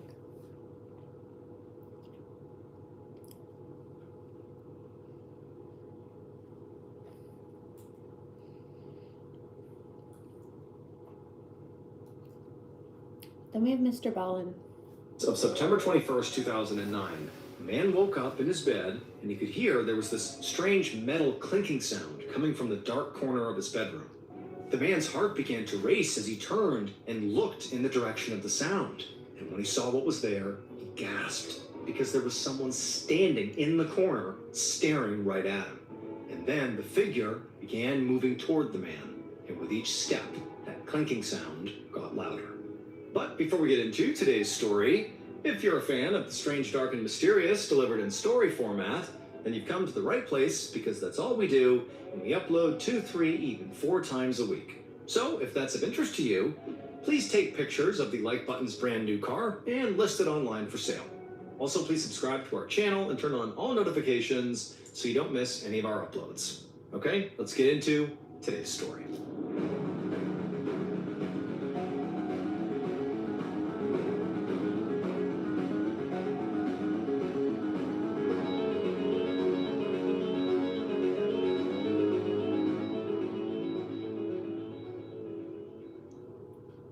Mr. Ballin. In the early afternoon on April 13th, 1985, 60-year-old Dorothy Thompson walked into a bank in St. Bernard, Louisiana. Her hip was really bothering her, so she was moving slowly, but at the same time, she was also trying extra hard not to limp or seem unsteady. She knew the people in her small town liked to gossip about her, and so she didn't want to give them anything new to talk about. But, as expected, despite her best efforts to conceal her slower, sort of limpy movement, when she got into the lobby, the handful of tellers and customers that were inside looked towards her, took stock of her, and began whispering. So the little town of St. Bernard was about 5 miles outside of New Orleans, and it was the kind of place where people were generally pretty friendly and everyone seemed to know everyone. But this smallness made it pretty easy for rumors to spread. And most of those rumors in this town seemed to be about Dorothy. Dorothy did have to admit, though, that she had given people a lot to talk about. Dorothy, who had lived in this town for 39 years, was the owner of the town's pet cemetery. Now, this pet cemetery was actually a true business. Dorothy made her income from pet owners, buying plots of land in the cemetery. But that wasn't really the thing that made, Dorothy stand out as the centerpiece of gossip. It was the fact that she not only owned this pet cemetery, but she lived on the cemetery by herself. And considering the fact that the cemetery also had a rumor of being haunted, it just seemed like, how could anybody do that? How could she live there full time? They thought she was a witch. And these ghost stories, surrounding this pet cemetery were not just, to do with animals that had been buried there, but they were about people. Because people had died on this property, including both of Dorothy's husbands. The first husband was a very heavy drinker who regularly abused Dorothy. And it got so bad at a certain point that she eventually just shot him in self-defense and killed him. So that's how he died. And then her second husband had died from suicide. And Dorothy was the one who actually found his body on the porch. And so these deaths had led to more stories about Dorothy and how she was some kind of husband killer. But what people didn't see was how much all this death really weighed on her. And when her mother died about 6 years ago, it had almost broken Dorothy completely. Dorothy and her mother were incredibly close, and after she died, Dorothy got so depressed that she had to be admitted to the hospital for quite a while. She was doing better now, but some days were still really hard. And so now, at the bank, Dorothy ignored the look she got as she approached the teller. She needed to get cash out to pay her handyman, Kenny Pommier, who had done some work at the cemetery that morning. And because Dorothy didn't actually drive, Cheers. Kenny was also her chauffeur for the day, and he was outside right now waiting to take her on a few more errands. So Dorothy told the teller how much money she needed, and then after they counted it out and handed it to her, Dorothy took the cash, turned around, and headed back outside. A couple hours later, around 4 p.m., Dorothy sat in the passenger seat of Kenny's car as he drove down a highway. They had just wrapped up at the grocery store, and now he was taking her back home. As they drove, the two made some small talk, mostly about the weather and also the work that Kenny had done that morning on the grounds. But the truth was, Dorothy didn't really know Kenny at all. I mean, she had just hired him the day before. But he seemed nice enough, and she was hoping he would stick around for a while. After all, she had had a pretty high turnover rate amongst her handymen over the last year, and so she was hoping now for some consistency. So both the pet cemetery itself and Dorothy's house, which again was on the cemetery grounds, required a lot of upkeep that Dorothy was just not physically capable of doing. Besides her bad hip, she also took medication for her depression that made her weak. I'm sorry to hear that happened, Tommy. Also, that's amazing that you survived that. And you said the whiskey didn't help. It thinned out your blood, probably. Slow brain bleed. I'm glad you're alive. That's good, right? That's a survivor story, man. Wild, impressive, badass, mad love. Sometimes very disoriented. You said something about you got a squib doing double shot drills. Were you in the military? No bitching. You're just storytelling, which I can very much appreciate. Now, sometimes Dorothy would ask her neighbors for help, but generally speaking, she preferred to just hire people to do the work because, people needed steady work. She could give that to them, and she appreciated the help. However, the problem with hiring these handymen was that unfortunately, a few of her, former handymen had turned out to be criminals. Last fall, her handyman at the time, this guy named Elkin Childress, had lived with her and worked on the grounds, but Elkin was always just sort of wandering around and exploring the property instead of taking care of it. Then she had found out he'd been arrested for robbery, so she guessed that what he was really doing when he was walking around was casing the place, looking for ways to break in or to steal something. Luckily for her, he actually quit before she had to fire him. And the guy before Elkin was even worse. His name was Brandon Nodier. Brandon was a total loudmouth who had started working for Dorothy right after her mother had died. He and his wife Bonnie had moved in with Dorothy so Brandon could keep up with the repairs while Bonnie drove Dorothy around. But, just like Elkin, the issue she ran into with the Nodiers was theft. In the spring, Dorothy had this really intense depressive episode and was taking a lot of medication for it. And while she was all, medicated and groggy, the Nodiers convinced her to sell them her land for basically nothing. But when Dorothy realized what had happened, she made the Nodiers move out and then got a lawyer to overturn the deal that she had signed. And so since last year, Dorothy, along with the Nodiers, had been in this horrible legal fight over this land. And she knew, the Nodiers, Brandon and Bonnie, were furious at her. And on top of that, Brandon, who was this huge loudmouth, just would not stop talking about this dispute. Not only was he talking about it in public, but he also kept contacting Dorothy to sort of talk her into dropping the suit altogether. But Dorothy was not about to drop this issue. I mean, this cemetery and the land had belonged to her mother, and now it was hers. Like, it mattered to her. She's not just gonna give it up.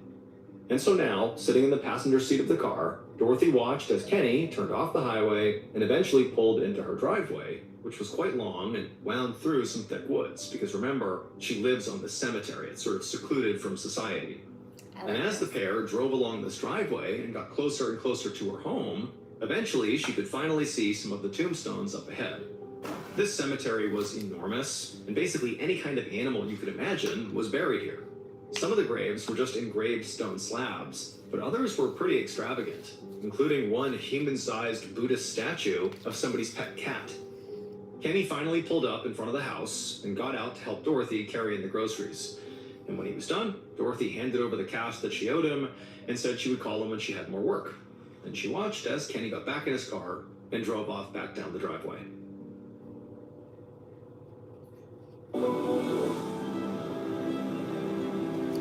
I mean, I don't know if I'll do all of them right now. I might just do a couple for now. So I'm going to do a little bit more yoga before bed. Although I did a few hours before I came here. It was lovely, but I want to stretch again.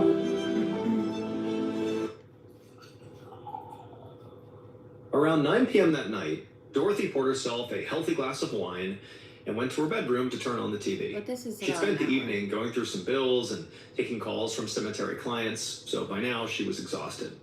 But as soon as she got into bed, she heard her phone ring on the other side of the house. Dorothy groaned and took her wine with her as she shuffled down the hallway to the kitchen. That freaked me out for a second. For a split second, my brain went to my grandma's house because that sounds exactly like her phone did. The call. And when she answered it, she heard her friend's voice, Nana a woman Rose. named Patricia Newman. So Patricia was about half Dorothy's age, and the two of them had been introduced by a mutual friend 3 years earlier. Patricia had started out as more of a caretaker for Dorothy, since Patricia had experience working with the elderly. But they'd gotten along really well and became quite close, to the point where they had sort of a mother-daughter type of relationship. And since Patricia only lived about 10 minutes away, Dorothy did depend on her pretty much daily for things like supervising her medication and driving her to appointments. In many ways, Patricia was like the one person outside of the hired help that she did spend a lot of time with. And so that's actually why Patricia was calling now. She wanted to know if Dorothy still needed a ride to the pharmacy the following day. And Dorothy said that she did and said thank you. And then the two talked for a bit longer before ultimately saying goodnight. After that, Dorothy hung up the phone and then poured herself a bit more wine, and then she just kind of stood in the kitchen for a bit, listening to the crickets outside. And then, when she was about to finally leave and go back to bed, she heard something. It was the sound of a car making their way slowly up her long driveway.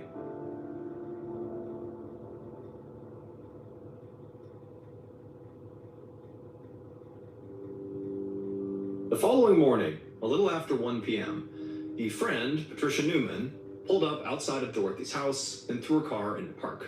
Patricia had called Dorothy around 9 a.m. that morning to tell her she was going to be late getting her, but Dorothy hadn't answered. Patricia had tried calling a few more times, but Dorothy never answered, which ultimately made Patricia pretty nervous. Dorothy was a heavy drinker in her 60s and was on a lot of medication. So deep down, Patricia knew it was possible Dorothy wasn't answering because she'd had some kind of accident or medical emergency. So she was at Dorothy's now, not so much to take her on her errands for the day, but just to make sure she was okay. Patricia got out of her car and hurried up to Dorothy's front door. But when she knocked, there was no answer. And after looking in a few windows, she didn't see Dorothy or any kind of movement inside. It just seemed very quiet and still. Patricia went back to the front door and tried it, but she found it was locked. So she just kept on knocking for a while. And after a few more minutes of Dorothy not answering and not hearing or seeing any sign of life in there, Patricia felt worried enough that she left the front door and went to go call the police. Not long after that, Patricia was back at Dorothy's house, this time watching anxiously as two police officers forced Dorothy's back door open. The officers had gotten there just a few minutes ago, and Patricia had explained to them how Dorothy, could be inside and very likely was hurt or something was wrong here. And so the officers kind of fanned out and began searching around the house looking for a way in, and they found the back door was not locked. It was just jammed. So now they were in the process of getting it unjammed. And so finally, after a few swift kicks to this door, it finally gave way and it swung open, and the two officers, along with Patricia, went inside. Patricia immediately began yelling out Dorothy's name and going room to room looking for her, and what she quickly realized is she could hear the sound of a television that was on, and it was coming from Dorothy's bedroom. But when she went to the bedroom and looked inside, Dorothy wasn't in there. In fact, after searching the whole house, there was no sign of Dorothy anywhere. And there wasn't any sign of any kind of problem in the house, like there was no disturbance anywhere, no struggle, no accident where somebody fell over. It was just like Dorothy was gone, and that was it. Now, for the two officers, they didn't really know what to make of this, because to them, it didn't appear like anything horrible had happened. There was no active emergency here. It's just that, this person has left their TV on and they're not here when they should be. And that was concerning, but not enough to warrant like a big reaction from authorities. But Patricia, she knew, based on what she was seeing, that this was so uncharacteristic of Dorothy that something definitely had gone wrong here. But even though Patricia really adamantly communicated that concern to the two officers, they just told her that, let's wait, give it a few days, and give Dorothy another couple of calls, and if she doesn't show up in the next few days, come talk to us. And so, after the police left, despite Patricia having this sense that something's off here, she did what she was told. She went home, she continued trying Dorothy, but never got an answer. She called around town to see if anybody had seen her or heard from her, but no, nobody knew where she was. And so finally, after 4 days, Patricia put in another call to the St. Bernard Sheriff's Office. And this time, she absolutely begged them to do something, because Dorothy Thompson was still missing, and now Patricia was 100% certain that something bad had to have happened to her. Your health deserves more than guesswork.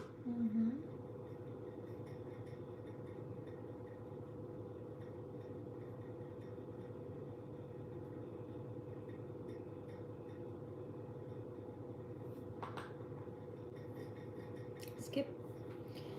All right, let me pull my chat back up, guys. At around 10:30 a.m. on the same day that Patricia has made this plea for help, 4 days after Dorothy had inexplicably gone missing, Detective Brian Vallelongo drove his cruiser through Dorothy Thompson's pet cemetery along with Sergeant Terrence Strada. Both men worked for the St. Bernard Sheriff's Office, and they had been tasked to look into Dorothy's disappearance. Vallelongo hadn't even gotten to the scene yet, but he was already uneasy as he drove past the animal tombstones and grave sites. This place had always creeped him out. Finally, the officer's cruiser made their way all the way to the end of the driveway, and they reached Dorothy's home. And right away, Vallelongo could see there was a woman, maybe in her 30s, who he guessed was Patricia, who was standing by the front door. She seemed visibly anxious and impatient as she stood there waiting for Vallelongo and Strada to get out of their car. And when they did get out and walked over to her, she got straight to the point. She said the last officer... Yeah, they have gunpowder in them, don't they? Do the bullets have gunpowder in them? I would be careful when you're putting anything like a drill or anything electrical to anything that has gunpowder residue or like on it or in it. Just be really careful, because that will blow up in your face too. You don't want that. You have to empty them. That's right. Thank you. Just to be... I wasn't sure, but I thought so. Careful. Like, can we please just get into the search? But Vallelongo insisted and said, look, I don't fully know the whole story, so please, give me some information. And so, begrudgingly, she would tell Vallelongo what she knew. Basically that she had called her friend on the 13th at night to ask if Dorothy would need a ride to the pharmacy the next day. She had said yes, and then the next day comes around and Patricia calls her friend to confirm she's going to swing by and pick her up that morning, but Dorothy doesn't answer. And so eventually Patricia goes to the house. Dorothy apparently isn't there. She knocks on the door. Dorothy doesn't come out. It just seemed off. And so Patricia calls the police. They show up. They find the back door is unlocked but jammed. They force it open. They go inside and, nothing's disturbed. And Dorothy is just missing. And there was no rhyme or reason to it.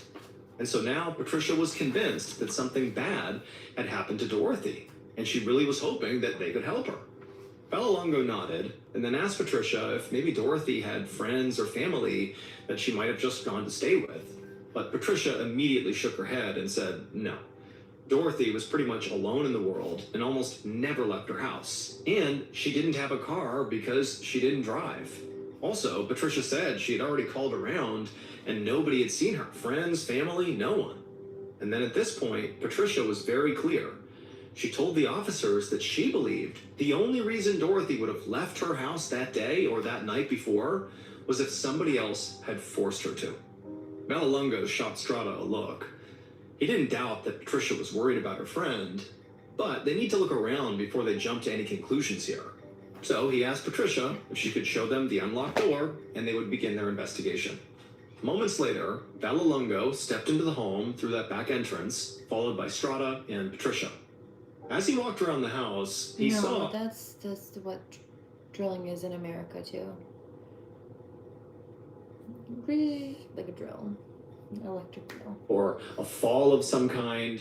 It was just like the house was left exactly as is. That sort of contradicted Patricia's theory that, the only way Dorothy would have left the house was if she had been forced, suggesting some form of a struggle. But at the same time, what Patricia was saying about Dorothy is that she was kind of frail. And so Vallelongo thought, okay, maybe it's possible that she was forced and, she didn't put up any kind of a fight, and that's why we don't see any disturbance. He didn't know, but it just seemed odd that nothing had been displaced if we're talking about some form of an abduction. Also, as Vallelongo continued his walk around the house, he could see that items of value, like Dorothy's TV, were still there. So it didn't seem like this had been a robbery. But unlike the first officers who had done that initial welfare check with Patricia a few days earlier, Vallelongo did agree that something wasn't right here. Because as he continued to walk around, he kept seeing signs that Dorothy had clearly not planned to leave her home or had left in a hurry. For example, there was a half-empty glass of wine in the kitchen, and the television in the bedroom was still on. And so those are things that simply would not be if somebody was planning to leave for any extended period of time. And also, based on what Patricia had told them, he could rule out a family emergency suddenly taking Dorothy out of town or any kind of last-minute trip, because Patricia had called around and that stuff hadn't happened. At a certain point, Vallelongo stopped walking around the home and just asked Patricia, how was Dorothy's mental state? And Patricia clearly hesitated for a second before she admitted to Vallelongo that, Dorothy was on a whole bunch of medication, and sometimes it did make her mental state kind of foggy. And so Vallelongo naturally thought, okay, maybe it's possible that in a sort of foggy mental state, maybe for whatever reason she wandered out of the house on her own, and then once she was outside, something happened to her. Whether it was, an animal, a person, a fall, like anything could have happened. He knew the back door had been unlocked during that initial police welfare check, and even though he knew the door apparently had been jammed, clearly had not been jammed so much that it prevented them from getting inside. And so maybe that door just always got stuck, and maybe that's all that happened. She walked out the back door, and when she shut it, it got jammed, and that was normal. And so Vallelongo turned to his partner and sort of explained to him his theory around Dorothy maybe wandering out on her own, and then something else happened once she was outside, and said, hey, she's clearly not here. Let's go out there and search the grounds and see if we can find her.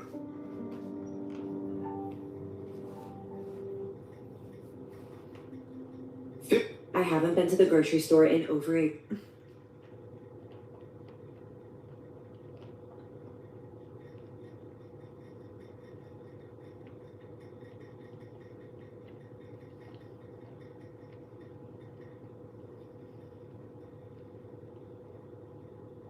Do I have my ears stretched? Yeah, could you see them from there?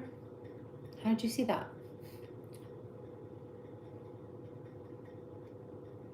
All the way over there.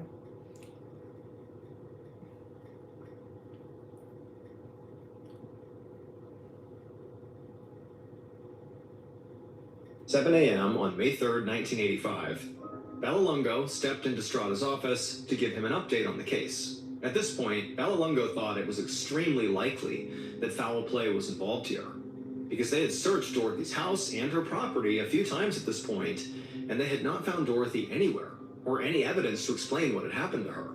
Patricia had mentioned that Dorothy had a tattoo of a cross on her left index finger. So Vallelongo had spent the last couple of weeks calling around to local hospitals and morgues to see if any women had been brought in with that marking. 0. Vallelongo also interviewed Dorothy's neighbors and the tellers at that bank that she had gone to shortly before she vanished, and also he had interviewed some people in town who just knew who she was. He'd also tracked down Dorothy's new handyman, Kenny Pommier, who the bank had said was with Dorothy on the day she vanished. He apparently was driving her around. But none of these people had heard from Dorothy since she vanished 20 days earlier, same as Patricia. Even though nobody knew where Dorothy was and really couldn't offer all that much information to help the investigation, it was like everybody Vallelongo spoke to had a pretty strong negative opinion of Dorothy. Like that she was this recluse and that she was kind of crazy, and people thought she had murdered her husbands and buried their bodies in the pet cemetery, and also her house and her land were haunted. But none of these rumors were going to do anything to advance the case. But it was interesting to Vallelongo that people felt this way about her. The only real lead that Vallelongo got was something he got from speaking to Dorothy's lawyer a few days ago, who had mentioned that Dorothy was in the middle of this very contentious lawsuit over the rights to her property with a pair of former employees named Bonnie and Brandon Nodier. And since Dorothy's case was looking more and more like an abduction or even homicide, the fact that there was this active lawsuit that Dorothy was embroiled in was a big red flag. So Vallelongo naturally knew he had to speak to Bonnie and Brandon. But as Vallelongo sat across from Strada at his desk and filled him in on all this, Strada's phone rang. Strada picked it up and listened to the person on the other end, and immediately there was this look of shock that came over his face. Strada thanked the caller and then hung up, and then told Vallelongo that a body had been found in the Mississippi River the day before, about 40 miles downriver from here, and they thought it could be Dorothy. Wow. Just a few hours later, Vallelongo and Strada stood with Patricia Newman inside of an exam room at the coroner's office. In front of them was a long metal table, and lying on this table was the body of the woman who had been found inside the river. Patricia had been asked to come in here and see if this was Dorothy. But as Vallelongo looked at the body, he didn't see how Patricia was going to be able to do that. You make those? Because That's the body really cool. was already incredibly decomposed and very bloated. The medical examiner had said this woman had likely been in the water for weeks. And they hadn't done an autopsy yet, but any findings would probably just be a guess because of how badly damaged and decomposed the body was. The only thing they did know for sure was that this definitely was a homicide. The woman was found with a plastic bag tied over her head, and she was wrapped in a lot of very heavy chains, probably to weigh her down so her body would not float up and be found. And so Vallelongo looked over at Patricia, who looked visibly anxious as she stared at this body. She seemed kind of overwhelmed by the moment. She was shaking and she was just staring, sort of shocked. That's cool. But eventually, after looking at the body, she spoke. And she actually said that she didn't think this was Dorothy. And for a second, Vallelongo was actually disappointed. Not because he was hoping Dorothy was dead, but for the sake of the case, to figure out where she had gone. But then he remembered something. He stepped up to the body, he put on a glove, and gently examined the woman's left hand. And there, just visible on her index finger, was a tattoo of a cross. This was Dorothy.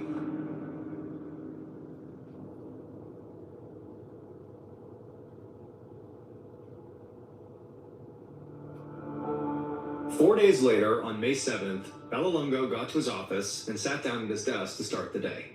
And he had a lot to do, because he was now in the middle of a homicide case. The medical examiner who had done the autopsy on Dorothy didn't find any water in her lungs. So as a result, they had decided the cause of death was most likely asphyxia from strangulation or suffocation, not drowning. Now, Vallelongo had known all along that it was possible somebody had abducted Dorothy from her home and killed her. But now that it was official, he was sort of reviewing the case notes from the beginning to see if anything had been overlooked while this was still basically considered a missing persons case. And he started with the place Dorothy was last known to be, her house. Dorothy's home was incredibly neat and undisturbed, so it was possible Dorothy was lured from her home and killed somewhere else. But Vallelongo knew from talking to her neighbors and Patricia that Dorothy was, naturally pretty reclusive and did not leave her house easily. So it sort of made the most sense to him that Dorothy must have actually been killed in her home, and the reason the crime scene was so pristine was that Dorothy was overpowered really quickly. Now, originally, Vallelongo had considered Dorothy's current handyman, Kenny Pommier, to be a suspect, since he was the last one to see her alive, because he was the one who dropped her off at her home at 4 p.m., around the time she went missing. But Vallelongo had revisited Kenny and found that he had an alibi. But even if he didn't have an alibi, Vallelongo wasn't really sure what Kenny's motive would even have been. I mean, there'd been no sign of a robbery inside of her house, and on top of that, it just didn't seem like Dorothy had much money to begin with, like she wasn't wealthy. And also the way she died, strangulation or suffocation, that's so personal. And so whoever would have done that would have had to have a reason for it. But so far, Vallelongo had not spoken to anyone who really had a serious issue with Dorothy. I mean, people definitely had opinions about Dorothy, but it was almost like people said, stay away from her. You know, she lives on haunted land and she's killed her husbands, but it just seemed like rumor mill. There didn't seem to be somebody who really had a targeted issue with her. There was that outstanding lawsuit with the Nodiers, the two people who were, battling over the rights to her property, but it wasn't clear to Vallelongo if in the middle of this lawsuit was like real hatred between the parties. He had to see that. And so at this point, Vallelongo felt like his biggest problem was that he really had no real evidence. There were no witnesses, and they'd searched Dorothy's house repeatedly at this point, and they hadn't found anything useful. And there were no forensics on Dorothy's body. Since her body had been in the water for so long, all the forensics had been washed away. But just then, there was a knock on the door, and an officer poked his head in and told Vallelongo that he had something that he might want to come see. And so Vallelongo got up and he walked over, and the officer said that they had just brought this guy in for writing bad checks, and it turns out his former employer was Dorothy Thompson. Vallelongo was immediately interested and asked for more information. And the officer told him that this man's name was Elkin Childress, and he had been the live-in caretaker for Dorothy for 2 months last fall. And Elkin had told the officers who had arrested him that the reason he'd wanted to work there at the pet cemetery for Dorothy was to find the treasure. Apparently, along with all the other rumors about Dorothy, there was another rumor that hundreds of thousands of dollars were, buried somewhere on Dorothy's property. Wow. And Elkin had become obsessed with finding it, but he said he never did. When Vallelongo heard this, he felt his pulse pick up. He'd never heard this treasure rumor, but it wasn't any crazier than any of the other. Welcome back, guys.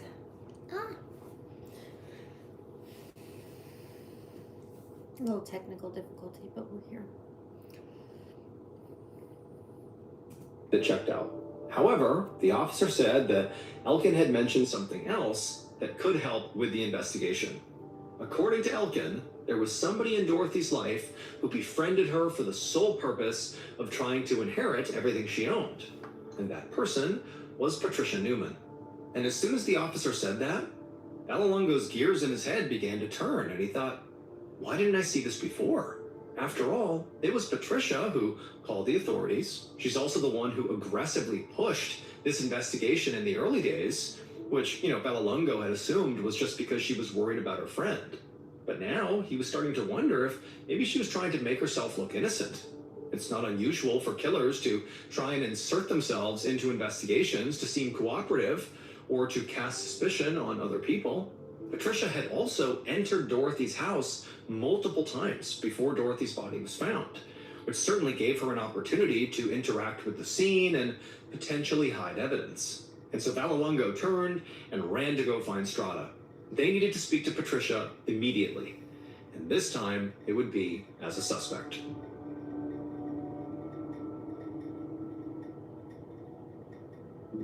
On May 8th, so 6 days after Dorothy was found in the river, Vallelongo once again met with Dorothy's close friend, Patricia Newman.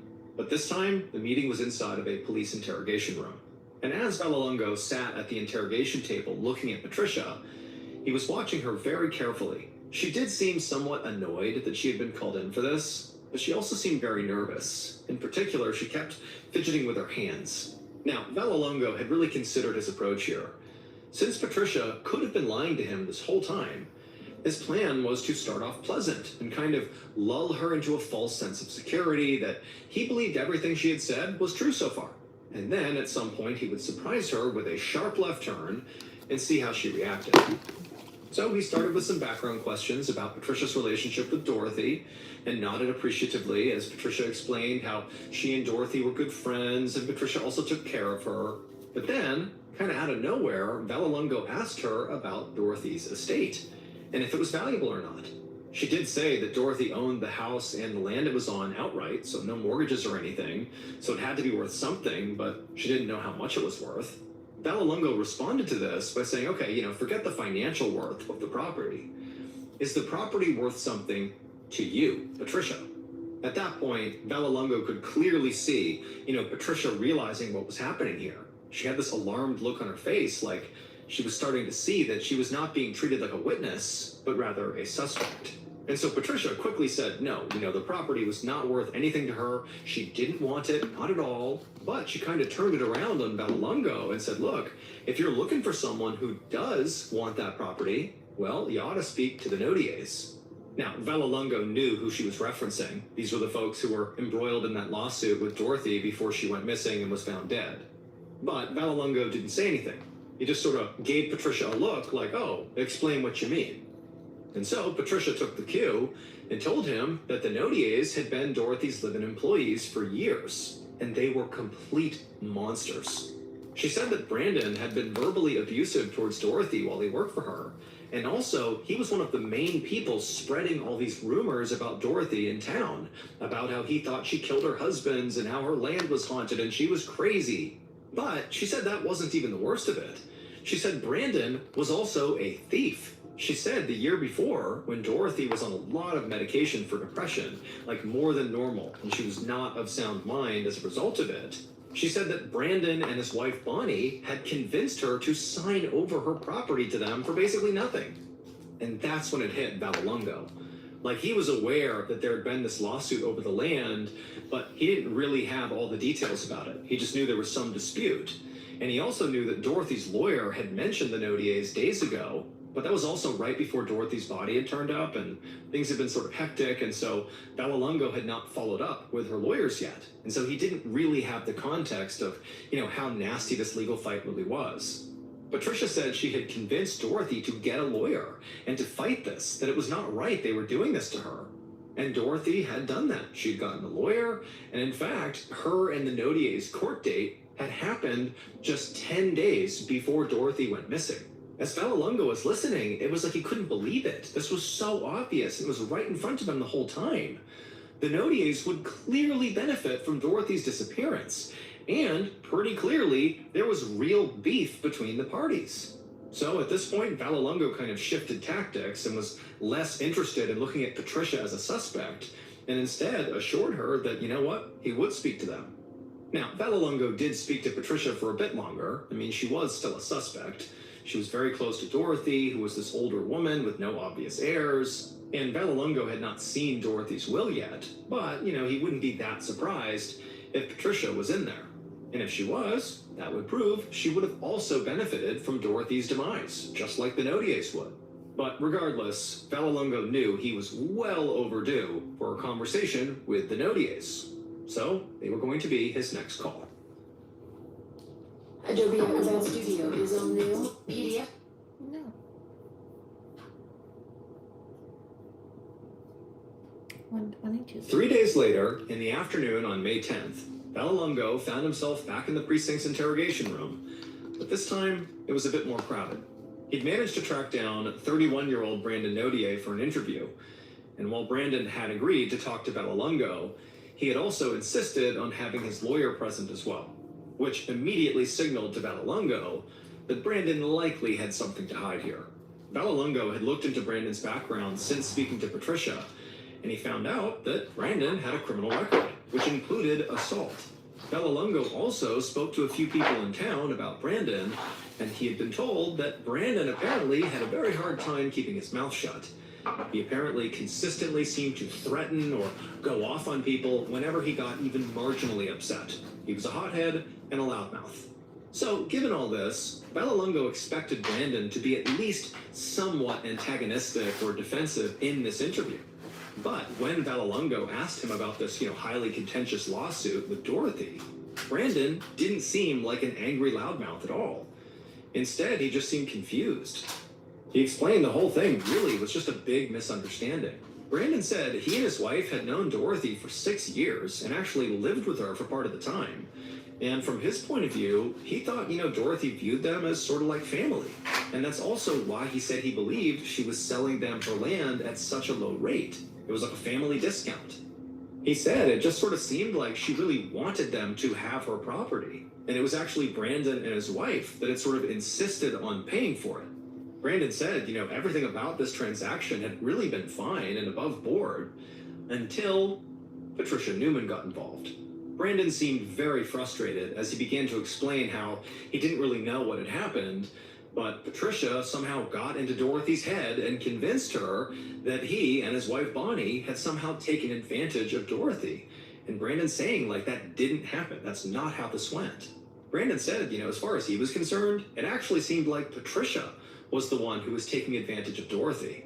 And then he said there were actually all these times when apparently Patricia was staying with Dorothy, and at some point they would get into some kind of fight, and like Patricia would get mad at Dorothy, and Dorothy would flee her own house and run to the Nodier's house, like for protection, for safe haven.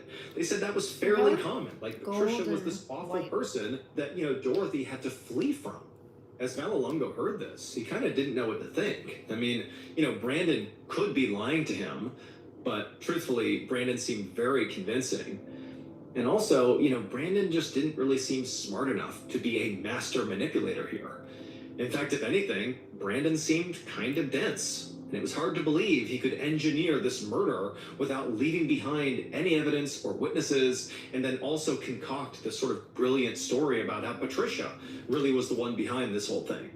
But Brandon's wife, Bonnie, was a suspect too, and it was possible that, she was the ringleader, and Brandon had just sort of followed along. They were divorced now, but if they were wrapped up in this lawsuit with Dorothy together, it was possible they could have, come together and joined forces to take care of the problem, i.e., get rid of Dorothy.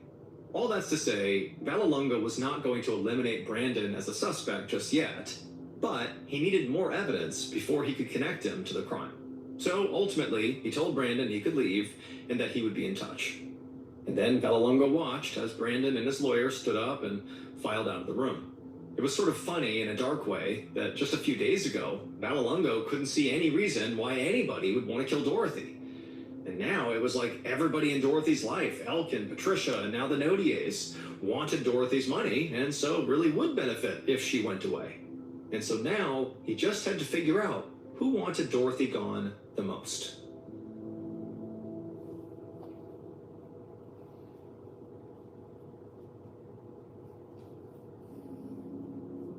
About 5 months later, in October of 1985, Vallelongo stood in the middle of Dorothy's pet cemetery along with Sergeant Strada in total disbelief. Because all around them, almost every single tombstone had been completely smashed. Now, Vallelongo had no idea who had done this, but it was sort of oddly fitting, because just like this cemetery, Vallelongo's homicide case was a complete and total mess. Since May, Vallelongo and some other investigators had questioned both Patricia and Brandon Nodier multiple times. But all they ever did was point the finger at the other one. And now, the two primary suspects in Dorothy's murder were essentially at war over her property. After Dorothy's will was read, it would turn out that Patricia Newman had inherited a huge chunk of her estate, including whatever proceeds came from the cemetery business. But the Nodiers were saying that no, you cannot just give that to Patricia because the property is theirs, and so the business is theirs because Dorothy had signed it all over to them. And the lawsuit to overturn that sale, despite it being very contentious, it had not been resolved yet. So you can't just shuffle it over to Patricia. And on top of that, Bonnie Nodier, Brandon's ex-wife, had literally moved into Dorothy's house, making it even more complicated. And so that was why the St. Bernard Sheriff's Department and the state police were at the pet cemetery right now. Patricia was there and trying to get access to the house since she needed to get some of Dorothy's things, and Bonnie wouldn't let her in. Now, the uniformed officers had just gone there to make sure everybody played nice. But Vallelongo and Strada had tagged along specifically to try to ask Bonnie a few questions. Now, Bonnie was still very much a suspect in Dorothy's murder. But so far, investigators had actually not been able to interview her. And Vallelongo had hoped that maybe this was their chance. However, when they arrived, Bonnie was extremely angry, and she refused to speak to anyone and told all the officers and Patricia to get off her property. And even though the officers, along with Patricia, had eventually gotten inside, and Patricia took what she needed, the officers had not been able to get Bonnie to say anything to them. She refused. And so now, Vallelongo and Strada walked back to their cruiser, past all these shattered tombstones, feeling very frustrated that they had multiple suspects here and no way to eliminate any of them. Brandon Nodier would directly benefit from Dorothy's death, because if she was dead, then the lawsuit he was embroiled in would get dropped, and he would by default take control of Dorothy's land. He also had a criminal record, and according to Patricia, had been horrible to Dorothy when they lived together. Brandon's ex-wife, Bonnie, could have helped him do it, too, since after all, she was named in that lawsuit as well. And she had taken full control of Dorothy's house after she died, so clearly she was intent on living there. But Patricia also could have been highly motivated to get Dorothy out of the picture, since she was named in the will. And she'd seemed really controlling of Dorothy and had repeatedly inserted herself into the investigation. And then there was the handyman, Elkin Childress, who had been eliminated through his alibi, but Vallelongo felt like he deserved another look. He had admitted that he was obsessed with finding treasure on Dorothy's property.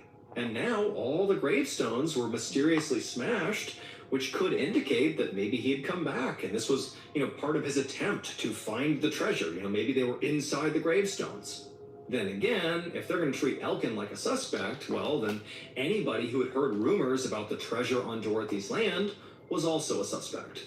And considering how the residents of St. Bernard clearly gossiped a lot about Dorothy, it seemed like that would mean basically everyone in town was a suspect. But without any forensic evidence or witnesses, Vallelongo didn't see how they would ever be able to connect anybody to this crime. Still, he and Strada got back in the cruiser and headed back to the station to keep at it. The investigative team kept working this case diligently for weeks and then months, interviewing and re-interviewing suspects and speaking to people who knew Dorothy. They even met with a psychic who claimed she knew who the killer was. And some people even called in with tips that they had seen Dorothy's ghost in the area, and they would even go follow up in case maybe Dorothy was there. But none of that went anywhere. None of it amounted to any new, meaningful evidence that the police could actually use to bring somebody to court. And as time went on, Dorothy's case changed hands multiple times before finally going cold. Wow. That's wild, dude. 24 years later, on a Thursday afternoon in late September of 2009, Detective John Duran sat at his desk in the St. Bernard's police precinct doing some paperwork. And he just put his pen down and leaned back in his chair to take a break when another detective poked his head in and told Duran, hey, the caller was on the phone. And Duran knew exactly who he was talking about. A few days ago, an anonymous caller had put in a tip to say he had information about an old cold case from 1985, the murder of the lady who owned that pet cemetery. And Duran had known immediately that the caller was talking about Dorothy Thompson. Duran had actually used to cut the grass at the pet cemetery when he was 15 years old. And so he and his friends knew all about Dorothy. How she was, this eccentric recluse who potentially murdered people and who turned up dead one day. But during the first call, this tipster had gotten spooked and hung up without giving his name.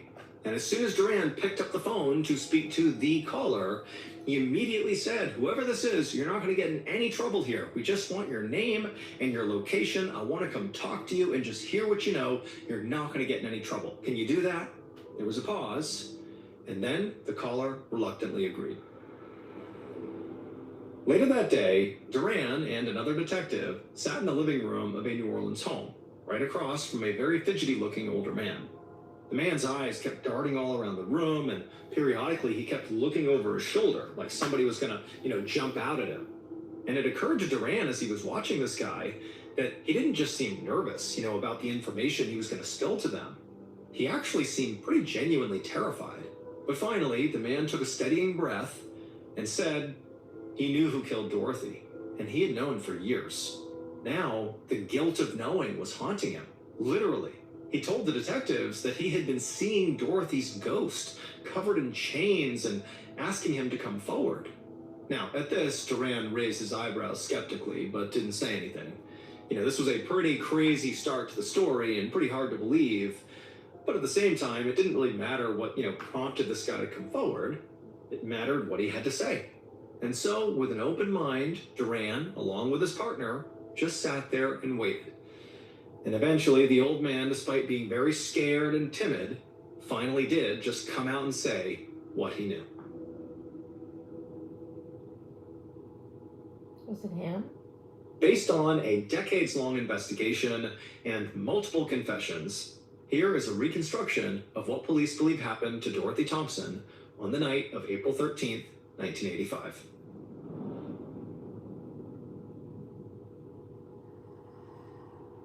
Sometime after 9 p.m. that night, the killer was sitting behind the wheel of their truck, making their way up the long, winding driveway through the woods towards Dorothy's house.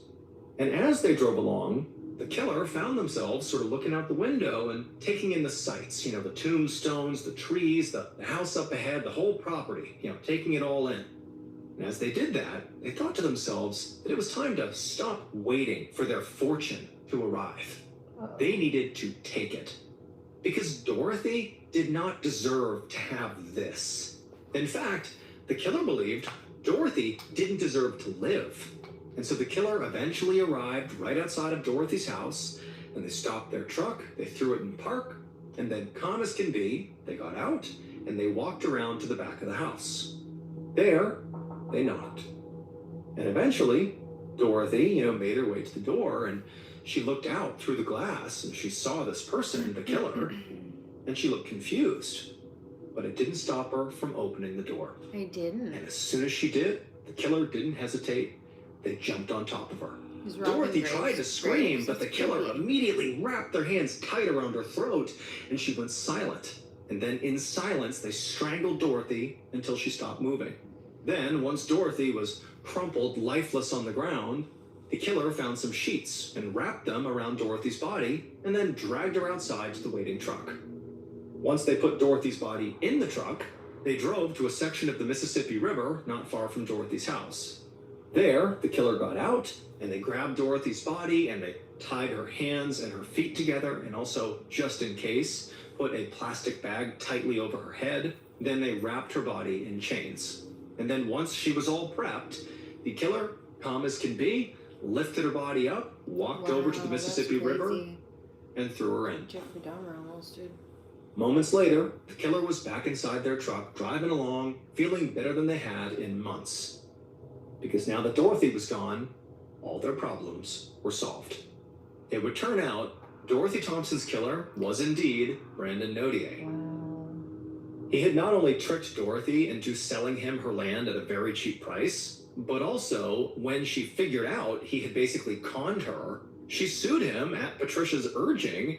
And when that happened, Brandon thought, okay, well, if I just kill Dorothy before this lawsuit gets dismissed, because they're going to figure out that this was not fair, that I did con her, if I kill her now, well, by default, the charges get dropped, and the sale goes to me. The property is mine. On the night of the murder, Brandon was not alone. He actually asked another one of Dorothy's former handymen, a guy named James Tregler, to come along with him and basically just wait in the car. And so he had done that. Now, Brandon was an incredibly violent person, and he did not think twice about murdering Dorothy to make sure the lawsuit got dropped. But Brandon also had a famously big mouth, and he told his entire friend group what he had done. And so basically, all of Brandon's friends were aware of this horrible crime, and they totally believed what he said because they were fully capable of him being able to commit extreme violence, but they were scared of him. And that's why none of the friends came forward to say, what they knew.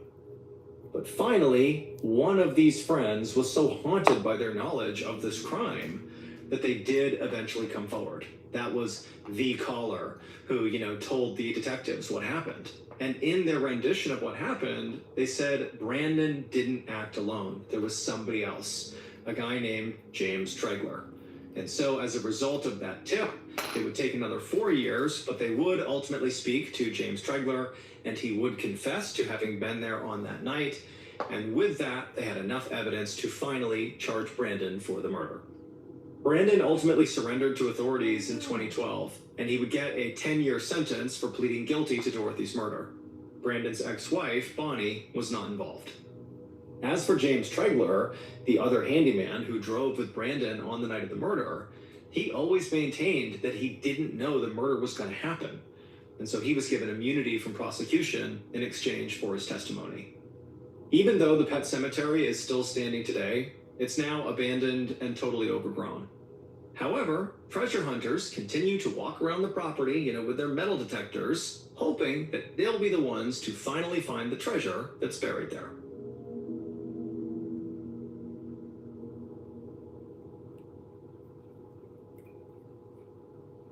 $40. That's insane. Thank you so much for watching. Hello. I'm actually about to head off now, but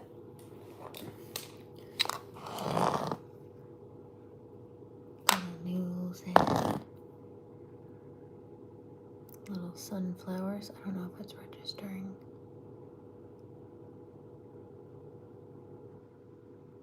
Probably not right now.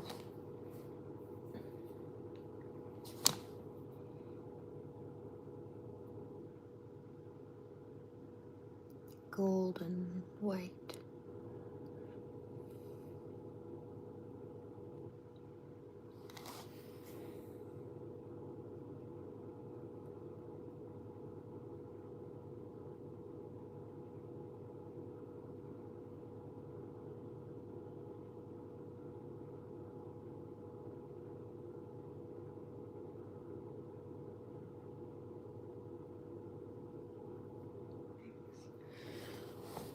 Still can't really pick up right. There we go.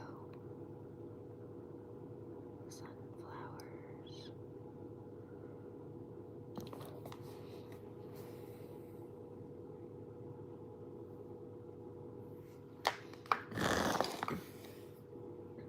This one.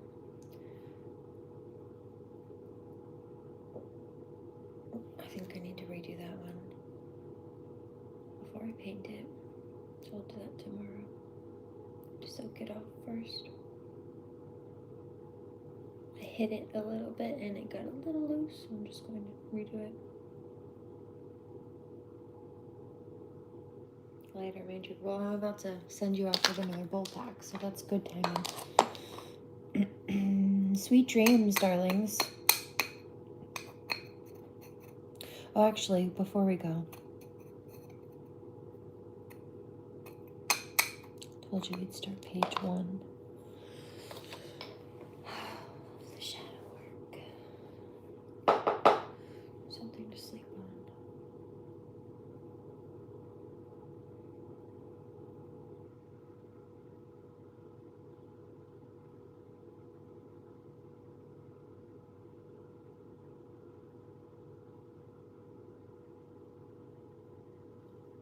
Okay.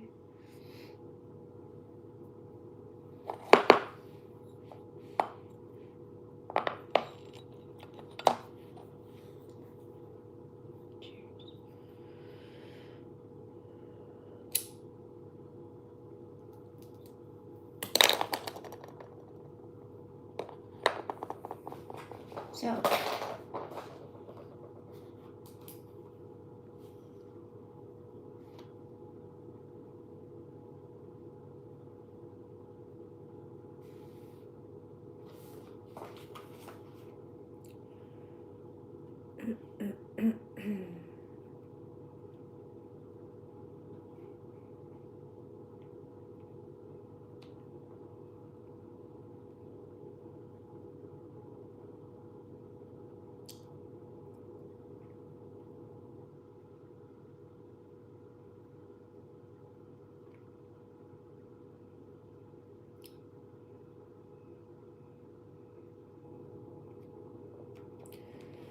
here are a couple of base examples.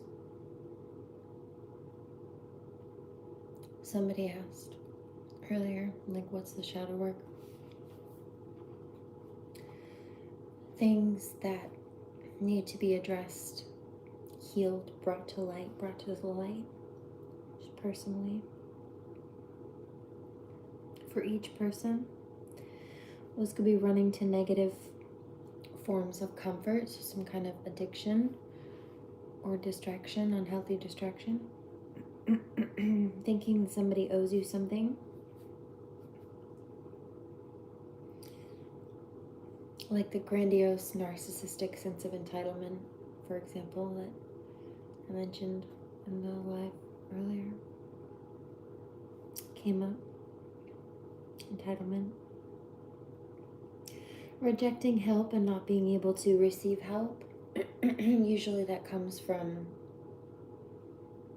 having people that were flaky or not there for you, so you learn not to expect people to be. I am still here.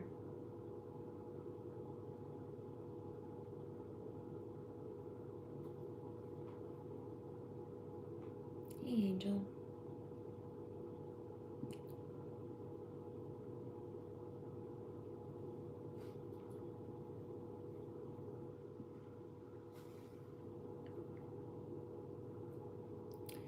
This could also be not wanting to forgive other people or yourself.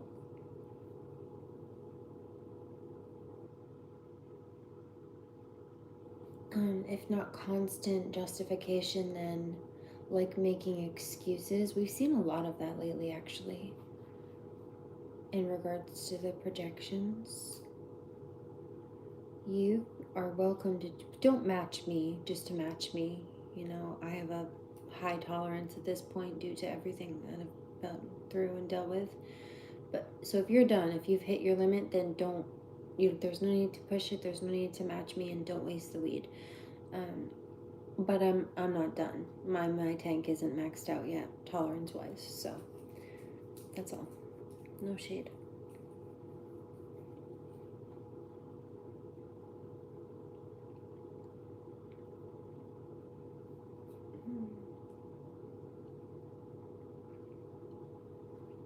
But there's nothing to stop you from putting it out halfway if you don't want to finish it, and if it'll help you sleep better, then might as well, right?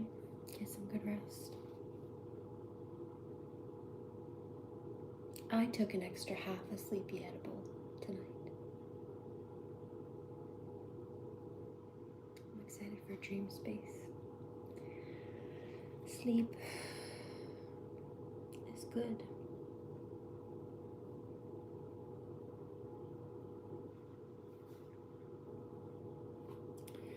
So different forms of escapism. This could be people or people pleasing in some cases, but distractions.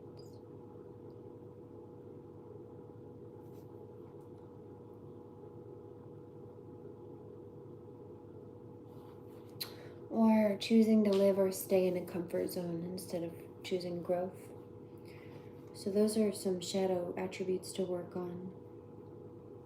But healing these out is like remembering why when you're tempted, giving without expectation, unconditional love, opening yourself up to help and learning or receiving from others, freeing yourself from negativity by forgiving, taking responsibility for your actions and reactions, being self-aware when triggered and choosing to find calmness, giving yourself permission to succeed and not self-sabotage, or not allowing your pain to be projected on other people.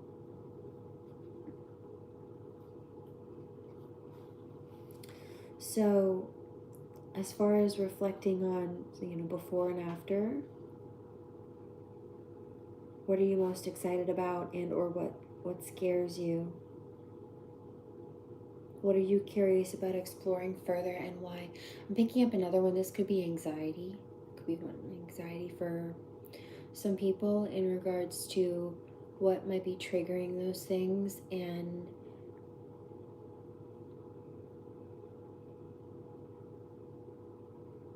in releasing and healing.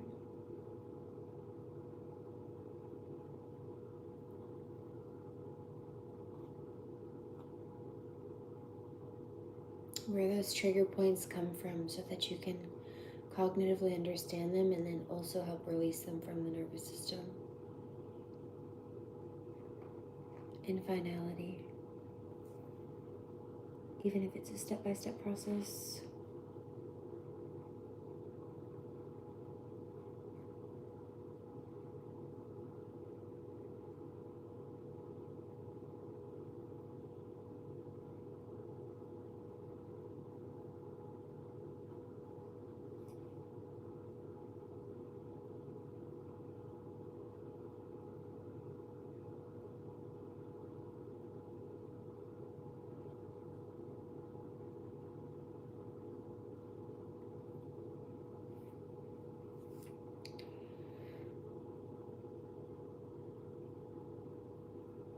kind of use this to manifest also. Manifesting shadow work as you take steps to do it. Manifesting the healing process. Also, the next one is, what is your primary focus or reason for choosing to do this shadow work? Fairy ears are rocking tonight.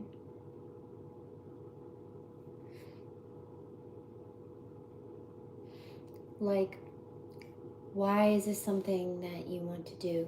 Right? Acknowledge wounds or heal, you know, clear out wounds or old belief systems. What is the goal and the outcome?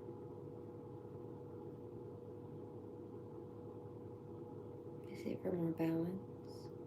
Is it for a deeper, more consistent, regulated state of peace? Is it so that you have more regulation in your nervous system?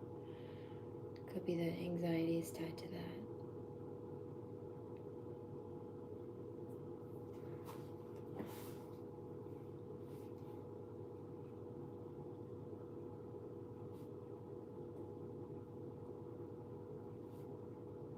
This is also, it could be the shadow work. It's not necessarily you projecting on other people. In some cases, it's that people pleasing, but not internalizing other people's projections. That's also a wound. People pleasing is a trauma response. To ascend, that's right. Goal should always be growth. To ascend, that's right. Yeah, productive stoners in society. Trying to be stable, to have some sort of mental calm, right?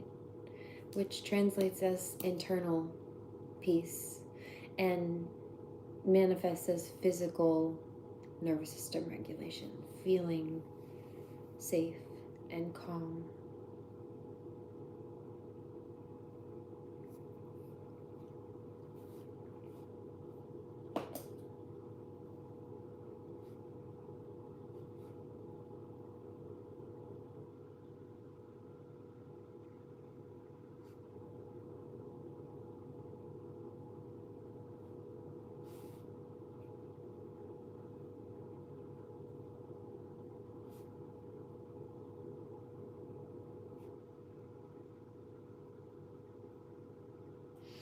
This could even be working to get our nervous system into a place of regulation, right? Like, yes, great. Weed, chill out, vibe out.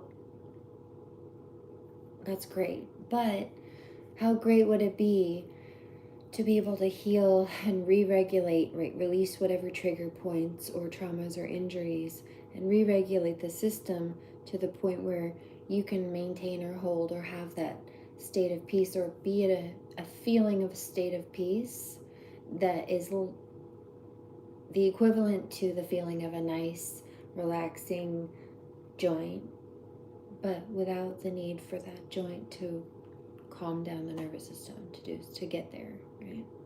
It's just like living in flow state.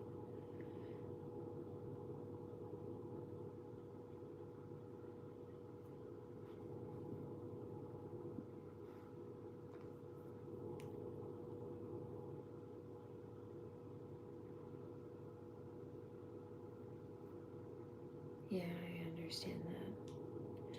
And even if it's not you that's been through that or been locked up, it can create a level of secondhand trauma or stress, concern.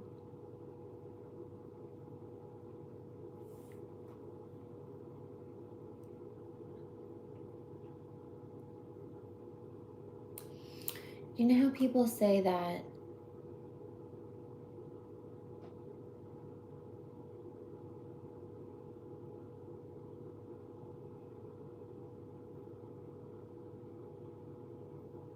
like if somebody takes themselves off of the planet, it's their family that's left to try to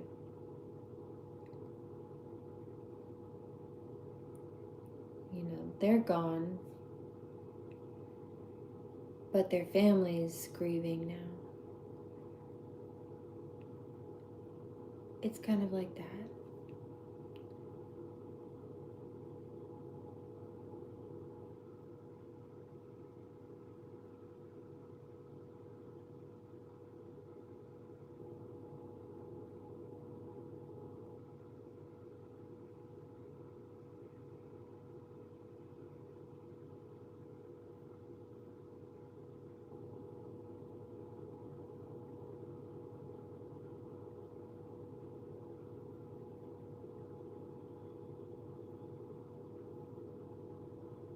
What mental roadblocks do you need to demolish now in order to receive the benefits that shadow work has to offer you?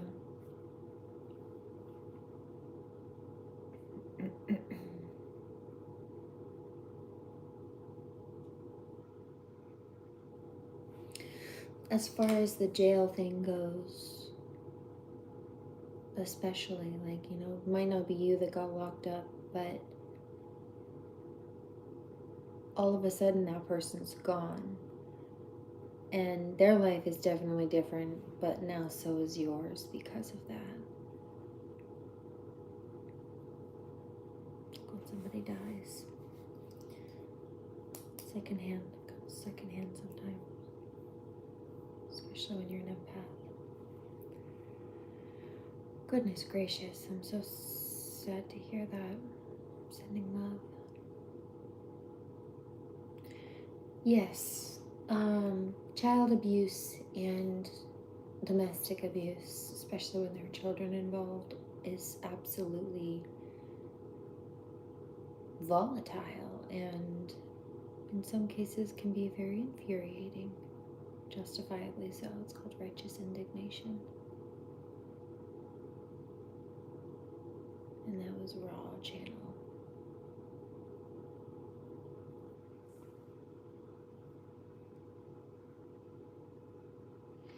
So as far as what mental roadblocks, this could be fear of failure. Not even just failure in life, but like, well, maybe I don't have it. Yep, Carl Jung. Maybe I don't have it in me to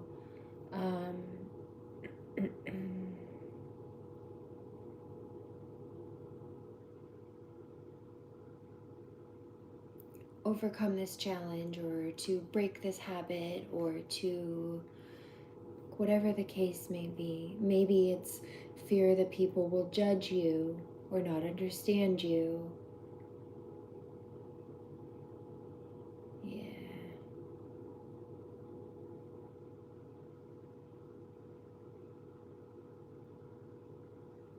Imposter syndrome, right. What mental blocks? So jot that down. What mental blocks or what things do you want to work on releasing? Are you ready to focus on releasing, to get out of your own way?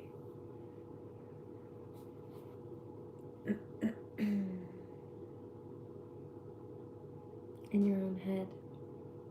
It could be self-doubt. Really simplified.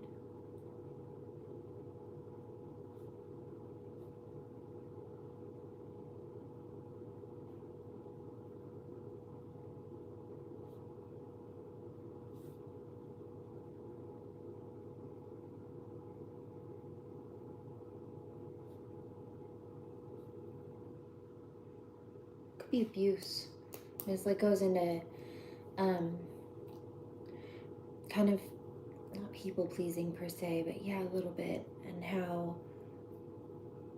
like being concerned about how people might perceive you. For some people this might be resonating because in some cases how people perceive you reflects how they treat you, and in some cases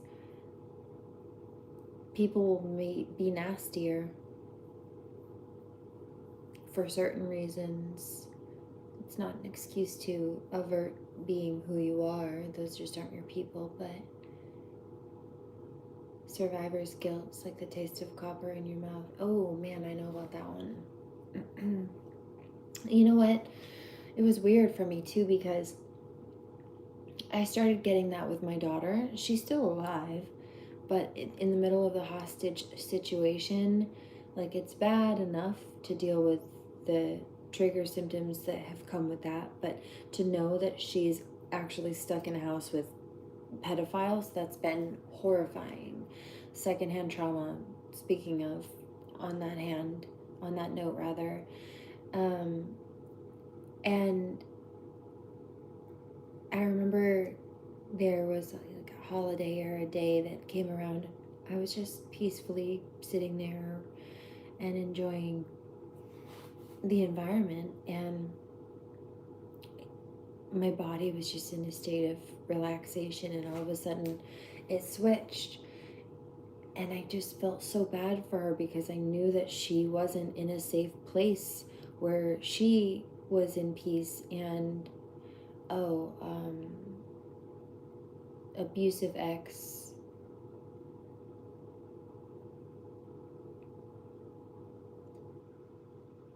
decided that perjury to a judge and parental alienation was his best course of action in life. It's not, but in the meantime, yeah, she's been held hostage.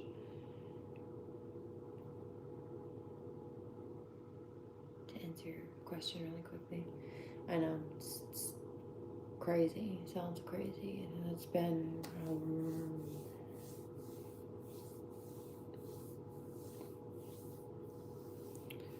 abuse of all varieties. And then when it started coming out, they decided to try to silence me and do the same thing to her by isolating her. Yeah, it's been not nice, but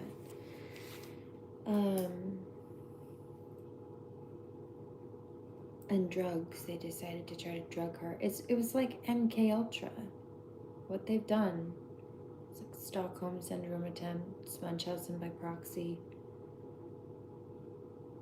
And they made money off of hurting us. So there's extra motive in that. But anyway. So given that, right, if people are, it shouldn't happen. But like, you've seen the gang stalking, right? Let's say, for example, a situation where a thief gets caught stealing, and instead of taking accountability for it, they play the victim, and they get all these people they're playing the victim to gang up with them for them because they played the victim, and these people think they're just standing up for the victim, who's not actually really the victim, but the perpetrator who's playing the victim to avoid accountability. We've seen it before. And so the bottom line behind that is the real victim, the person who's either being stolen from and or lied about and also falsely targeted based on those fabrications, they're being abused because of those lies. They're being more abused, further abused because of those lies.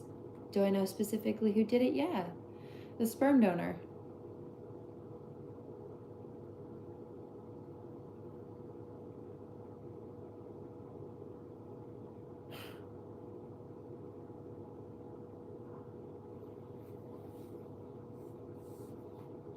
Who's a convicted domestic abuser and a drug addict. And I have empathy for people with addiction, but there are plenty of people that have addiction who don't go around abusing people. And he's abusive even when he's sober, so that's not an excuse.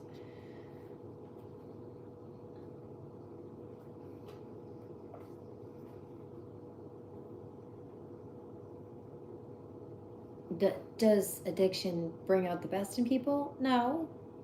Not typically, but even so. If somebody's an abuser, the only thing that the alcohol and the drugs do is bring that out. The mask is harder to wear, just like it's harder to walk in a straight line for them when they're under the influence, that's all. Yeah. Hurt people hurt people.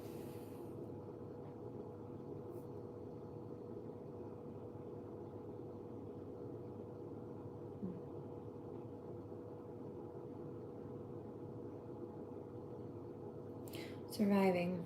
Still surviving. And so back to that main bit, it's like, kind of translates, it's kind of about the people-pleasing aspect, but it's more about the concern or fear of misjudgments, knowing that it's like anticipation anxiety, knowing that that leads to potential further abuse, which is why abusers use misinformation to recruit people against others and target like that. But addicted and abusive are not the same, though often attached. They can be attached, but they're not. Mr. Meeker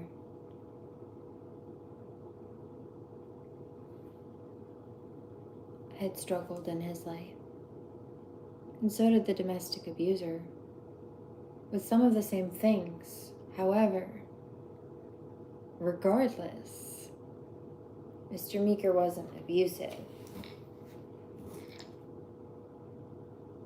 Even if an empath and a karmic had the same addictions, the empath wasn't abusive. Not perfect, maybe made some mistakes, but was certainly not even close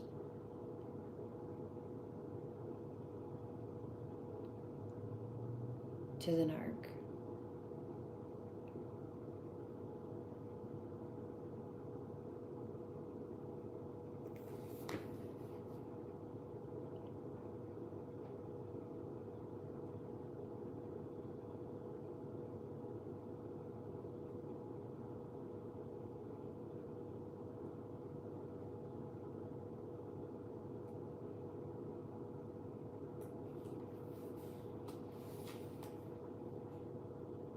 All right, so that's a good start. I think we're going to just stop there, keep flowing. Well, yes, for now. On that, kind of just process that, hold on to that. And we'll pick that back up when we come back. I don't know if we'll do it tomorrow night. I'm hearing yes, maybe. I'll definitely do some more Reiki. Tonight we did fire Reiki. I also did a bunch of protective shields. But it is 2:07 a.m. in the 2:07, and I need to get a few hours of sleep, at least. So, you're so very welcome. Thanks for being here, guys. Thanks for being you. Do no harm. Take no crap.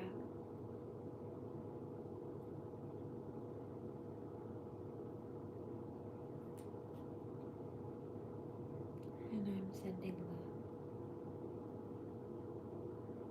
One love. Cheers.